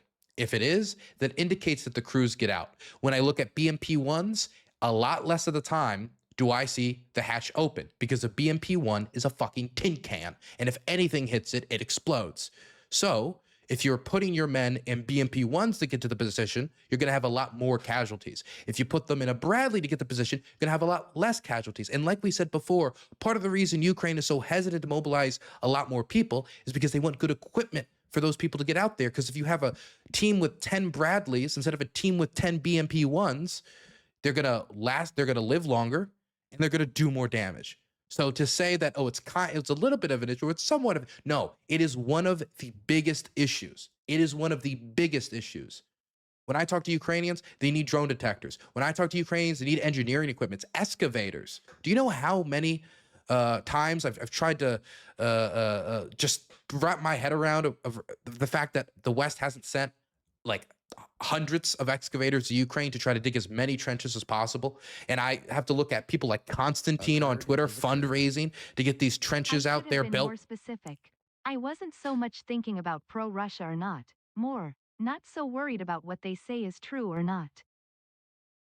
I got you. I appreciate the more Danish kroner. I'm gonna buy some clogging shoes at this rate. This is really bad. He acknowledges it's part of the issue that if you don't have good equipment, you can't fight a war. But no, it is one of the biggest issues. It's one of the biggest issues holding back mobilization. It is one of the biggest issues that held back the 2023 counteroffensive and delayed it, was a lack of equipment when they needed it. And they had to continue to delay the operation. And as they delayed it, they further entrenched their positions down south. So, I mean, to say it's like, oh, that's not the big issue. No, it is the big issue. Manpower is another big issue. It's the two big issues, equipment and manpower. To say, oh, it's a little bit, no, they are compounding each other. It's not just that like America shifted its attention and priorities over to defending Israel's genocide. That's just marketing. There was 155 millimeter artillery shells that were supposed to be sent to Ukraine that were then diverted and sent to Israel. Whether or not it was substantial enough amount that it would have affected the war, probably not, but it did happen in a few cases. I would say this entire process fell apart in the spring counteroffensive. When the spring counteroffensive was propped up as the most successful counteroffensive that was going to finally strike a blow, Who did that? Who said it was going to be the most successful counteroffensive? They hoped it was going to be a successful counteroffensive, but I remember the Ukrainian government statements at the time in advance of the counteroffensive, because I was wondering if there's any way for me to get. I ended up embedding on the counteroffensive. I don't know how I'm forgetting this. I've been here for so long. I'm getting the explosions are knocking out my memories, but I was actually there during the tail end of the offensive. Mostly legally, with the 155 artillery teams. Specifically, they were an American artillery team, not American soldiers, but they were using American artillery, the M777 howitzer. It was from my artillery documentary. If anybody wants to go check that out, it's an oldie, but it's a goodie. Some decent interviews there. But when you look at that offensive and what the government was releasing in statements in advance, they were specifically tampering expectations because they didn't have the equipment that they needed. They didn't have enough armored vehicles. And on top of not having enough armored vehicles, they got the ones that they did get too late, delaying the offensive. So at the time that they eventually actually were about to engage in the counteroffensive, while the Ukrainian government was still putting out like hype videos with like, music edits and stuff as they always do, Zelensky himself was actually tempering expectations because they understood that this, if they would have done that offensive back in 2022, it might have ended differently, but they had to wait. And part of the biggest critiques of the Biden administration that Ukrainians make was the dragging of our feet when it comes to shifting heavy resources over to the Ukrainians fast enough due to a fear of the government collapsing and those resources going to the Russian hands, fear of escalation, and other means. But again, it's not just like there was this big hype defensive and, they could have if they like. This is another thing. I'm sorry, I'm rambling a little bit, but this discombobulated me because I don't know why he would make this statement. My goodness. But if they had the equipment and they would have done the offensive sooner, maybe it could have been more successful. But they didn't hype it up as a end-all, be-all offensive. And here's another thing. There are questions, and I still have this question. If that offensive would have been concentrated in the Kursk region back in 2023 and not down there, which would have terrified the Biden administration, I think there's a possibility it would have had much more success considering the Kursk incursion in 2024 had so much success. But the Ukrainians were basically being told, no, just don't take the war into Russia, take the war just into the rest of Ukraine. But if they were to do a large-scale offensive in the Kursk, get outside Kursk city, I doubt they'd be able to take the city, but that's a lot more leverage than what they ended up getting by taking back Orihov. Wait, no, they didn't take back Orihov, but they took down some villages to the south of Orihov. Push back Russia from at least some of the territories, and it yielded no positive results. That's when this was packed up. I feel like that was when it was, that was the death blow. But do you still agree that Ukraine have to give some territory away to win peace? Well, it depends what territory. They've been fighting. They've lost a lot of territory. We'll do the best we can. Working with Ukraine, we'll do the best we can. But they lost a lot of territory. When you say Crimea, that was handed over during a president named Barack Hussein Obama. That had nothing to do with me, Crimea. That was 11 years ago with Obama. And they made a decision. There was an... I love that he talks about American foreign policy as though it's not like a continuation, one administration after the other, but instead exclusively the fault of individual. This is a big critique I have of the Trump administration. It's not the nation of Trump. It's the nation of the United States. You have to maintain the agreements that the United States made. You need to maintain American credibility. Administrations that are not him. He is infallible, and it's actually Barack Obama that f***ed up, and then it's Joe Biden that f***ed up. And he's actually trying to fix those problems. People do eat this shit, by the way. They 100% believe him when he says stuff like that.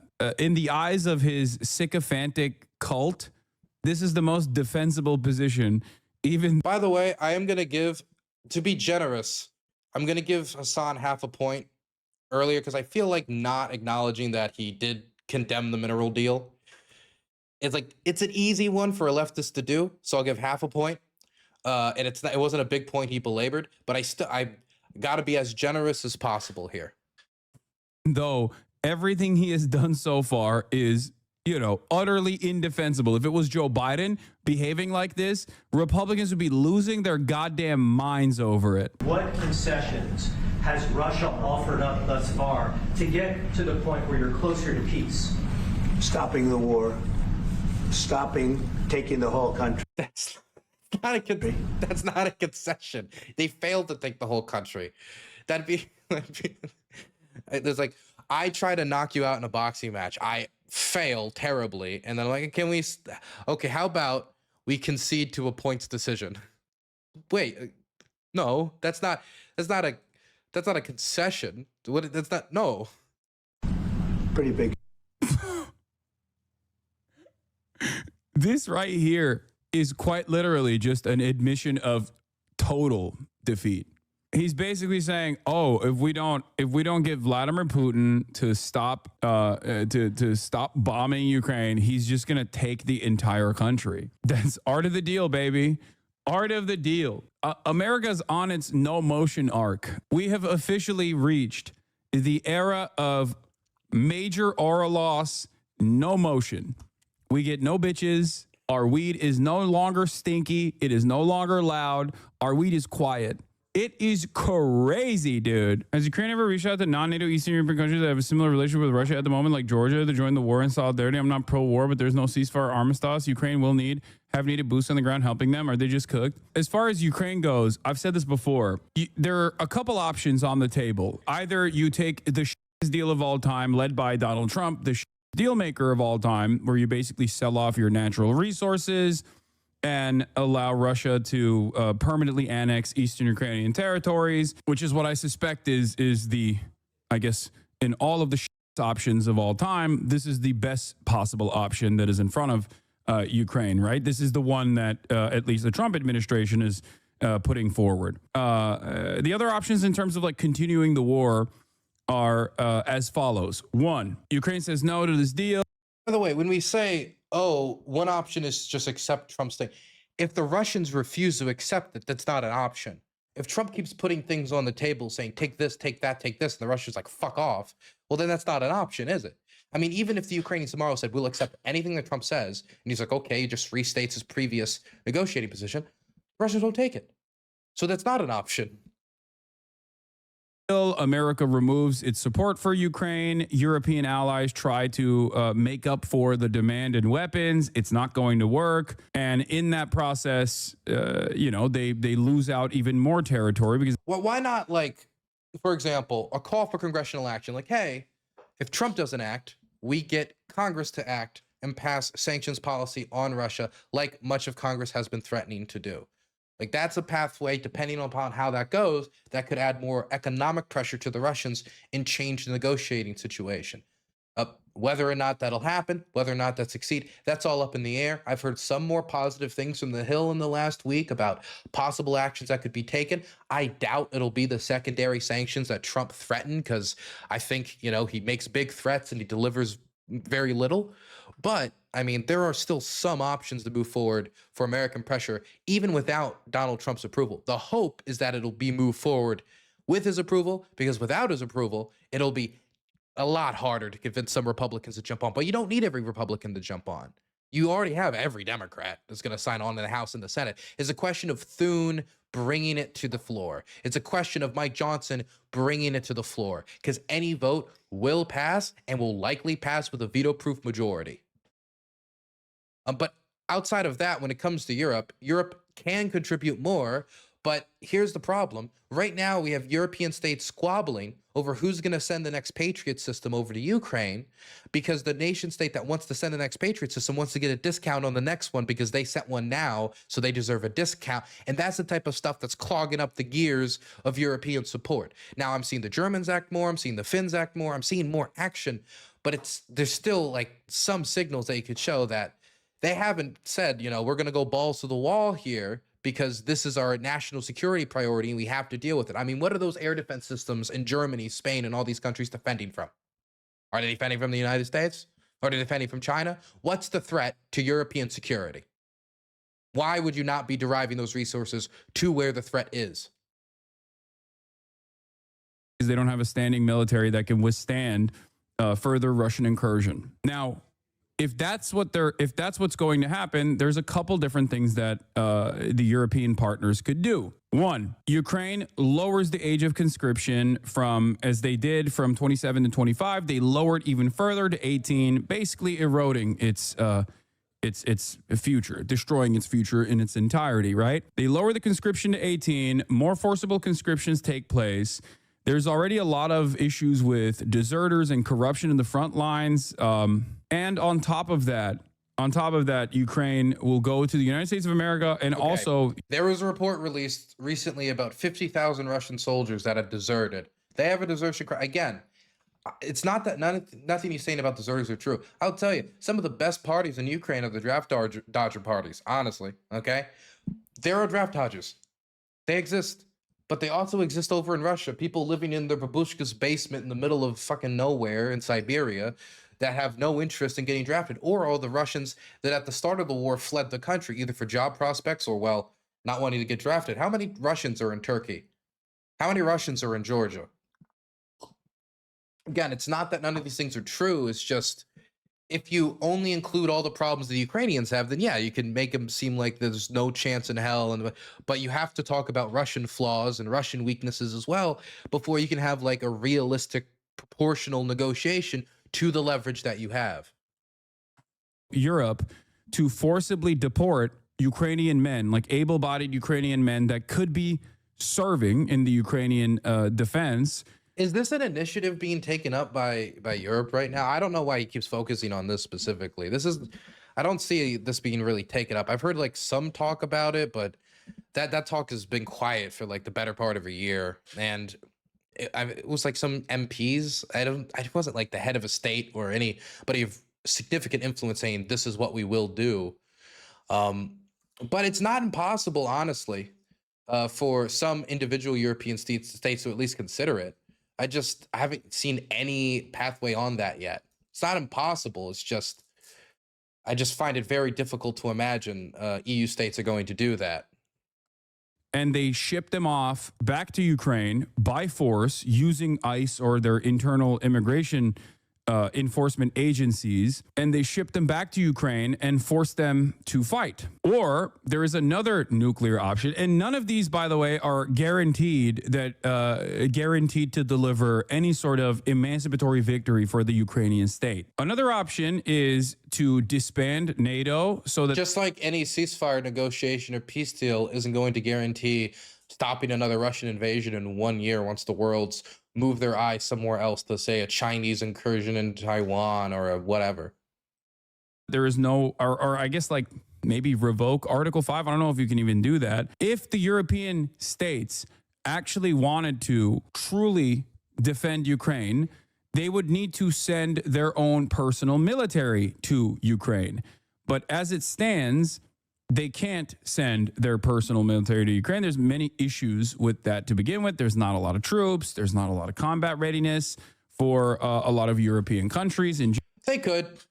I don't know why he says they couldn't. They could. Absolutely, they could. They couldn't. Do you think Ukraine was ready when the Russians invaded with like the prim proper military with all the like, you know, dots, I's dotted and like crossed T's? No. But they quickly, you know, adapted. And look, even when you talk about European troop deployments, European troops on the front line pushing back Russians, I don't think that's happening. But something that has been more discussed, mostly by the French, is air defense teams working in Western Ukraine to defend Ukrainian factories, which European defense conglomerates are investing in, which could help protect Ukrainian cities as well as their defense production. You could also have European soldiers doing border patrols so the Ukrainians could take the forces that are there and put them to other points on the front. There's other alternatives besides just putting troops literally on the front line. But of course, many European states are anxious about that because having the news article published, X amount of soldiers killed in Russian airstrike is, you know, it's not necessarily going to be received very well. Now, maybe not all societies will receive that as, oh my gosh, I can't believe we're doing this. I'm sure some will receive it as those Russians, they should stop invading, or, you know, so people stop dying. But it's a political consideration that leadership makes. General, But also the cost. Of course, that's another consideration they make. Like Ukraine needs manpower, right? They need manpower. You say, what about mercenaries? Well, they have already done that. There's a foreign legion, right? A lot of people have. Fucking, that's not a mercenary. That's not what a mercenary is. If somebody joins the Ukraine, look, $400 a month is not mercenary pay. Okay? Every mercenary that could work in Ukraine is almost certainly going to make more money defending oil fields for some Gulf state. They're going to make so much more money. All of the volunteers that I've met here are people here for ideological purposes. So the vast majority of them I would describe as volunteers, not mercenaries. Now, there are some that I would say probably like Colombians or those coming from poorer countries that are specifically willing to see frontline combat very often. And if you are somebody who's constantly on the front, you get paid differently than somebody who's not constantly on the front. And that can get to a somewhat serviceable pay of like $2,000 to $3,000 a month. But again, when we're talking about like American mercenaries, what American mercenary is going to risk their life for that? $2,000 to $3,000. You can just like work at like a I don't know, a restaurant with a lot less risk. Thank you for the $5. What was that message there? Hey, 5 Canadian, as well as tier 1 sub for Mr. Captain Snacks. Hi, Dylan. Have you heard about the content creator No Fuckers? He is a very awesome content creator who left Russia because, well, you know, yeah, I know, I'm familiar with him. I've watched some of his videos. I remember when he was back, like, doing more of the meme stuff back in the day, outside of, like, the Russian emigre kind of commentary. Volunteered to go and fight in Ukraine. It's not enough. Clearly, that's not enough.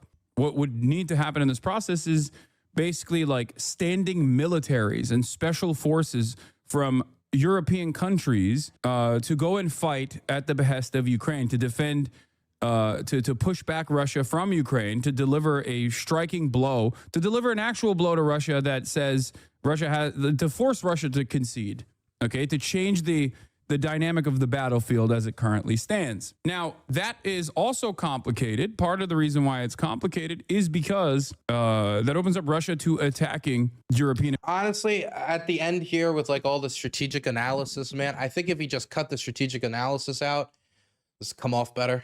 Infrastructure to opens up Russia into directly going to war with a lot of these European nations. And as it stands, while Russia being a nuclear nation, as it stands, Russia does engage in nuclear brinksmanship. And also on top of that, given that these are NATO nations, currently, Article 5 would be triggered if there are direct American or European NATO nation troops inside of Ukraine fighting against Russian troops. So that's why I said the other option in this circumstance would be to, like, I guess, revoke Article 5 or to disband NATO and then send European troops into Ukraine to. Why would you need to disband NATO to send troops into Ukraine? A NATO nation could just send troops into Ukraine on a non-NATO mission.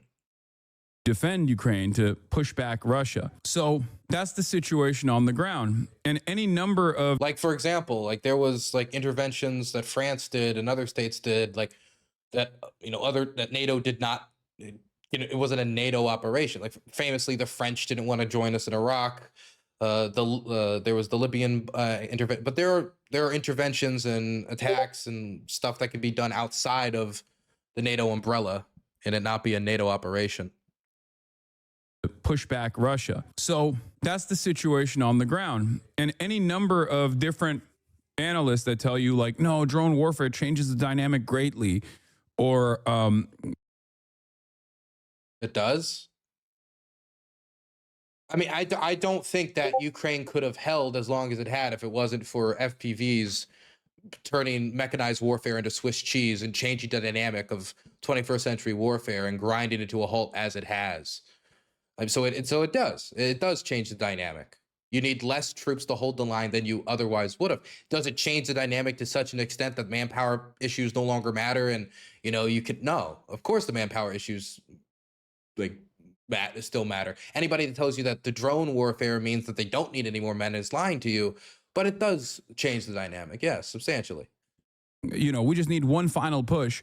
Those guys have been saying that. Those guys have been saying that since day one. But unfortunately, the situation on the ground, the situation on the front lines is very different than the way it's being presented by these analysts who don't have anything to lose in this process and might even stand to gain if they are, I don't know, directly doing propaganda for the military-industrial complex. It's cooked. It's totally cooked. If you don't make up for a lack of manpower on the Ukrainian side, you just can't do anything about it. And that requires a tremendous amount of hardship with no real guarantees of permanent security for Ukraine. The same thing is true of the negotiations, which as of right now see no pathway to success. And I don't even know if a lot of Ukrainians have appetite for this continued battle. And I'm not just talking about the NGO people that you hear from that don't have to serve in the military, and their job is to literally tell you over and over again, no, Ukrainians have tremendous appetite to continue the war, and we just want to do it. Now, that Gallup poll is interesting because there is a decent amount of polling now. Well, not a decent amount, but enough polling now they can have an idea of what Ukrainians think about an end to the war. And it is true, that poll that just showed that the majority of Ukrainians would like to negotiate an end to the war. That's true. Then you get into the specifics of what they want to negotiate. And there's not even a majority that would agree to territorial concessions. So you're going to have trouble getting them to agree to, and when we say territorial concessions, it's not even when the poll is done, when the question is asked, just like territorial concessions. It doesn't say give up Crimea, give up this, give up that. It just says territorial concessions. And even then, you can't really get a solid Ukrainian majority. You can't get a majority. And mind you, when people think territorial concessions, the first thing they're going to think, oh, maybe Crimea. But if you tell them, well, no, you don't just have to give up Crimea. You also need to give up the rest of what's occupied of Zaporizhia, Kherson, and everything else is currently occupied, then that number even gets worse, I would imagine, because if you just say territorial concessions, everybody's going to have a different interpretation of what that means. And if you talk about like giving up Kherson, which is not occupied, it's a position they will never take. They will not give up the city that's being hunted in the human safari in negotiations. When obviously the battle, the front lines reflect a very different reality, because like you get to hear from some of the people that are complaining, and you get to see some of the images out of Ukraine in Western Ukraine where people are like evading the draft to the best of their ability because they don't want to go into the front lines. They don't want to get killed. So don't listen. Like, yeah, if you listen to the Atlantic Council back people, like, yeah, of course they're like, no, they want to keep fighting. They have so much appetite for fighting. And no, it's not that they have appetite for fighting. It's that Ukrainians want peace, but they're not willing to make the concessions that Russia is demanding for peace. They want peace, not surrender, basically. So they're willing to negotiate. I'm sure if the deal was, look, we'll give you back all of Zaporizhia, Luhansk, Donetsk, and Kherson. You just got to give Crimea up and no NATO membership, unilateral defense pacts.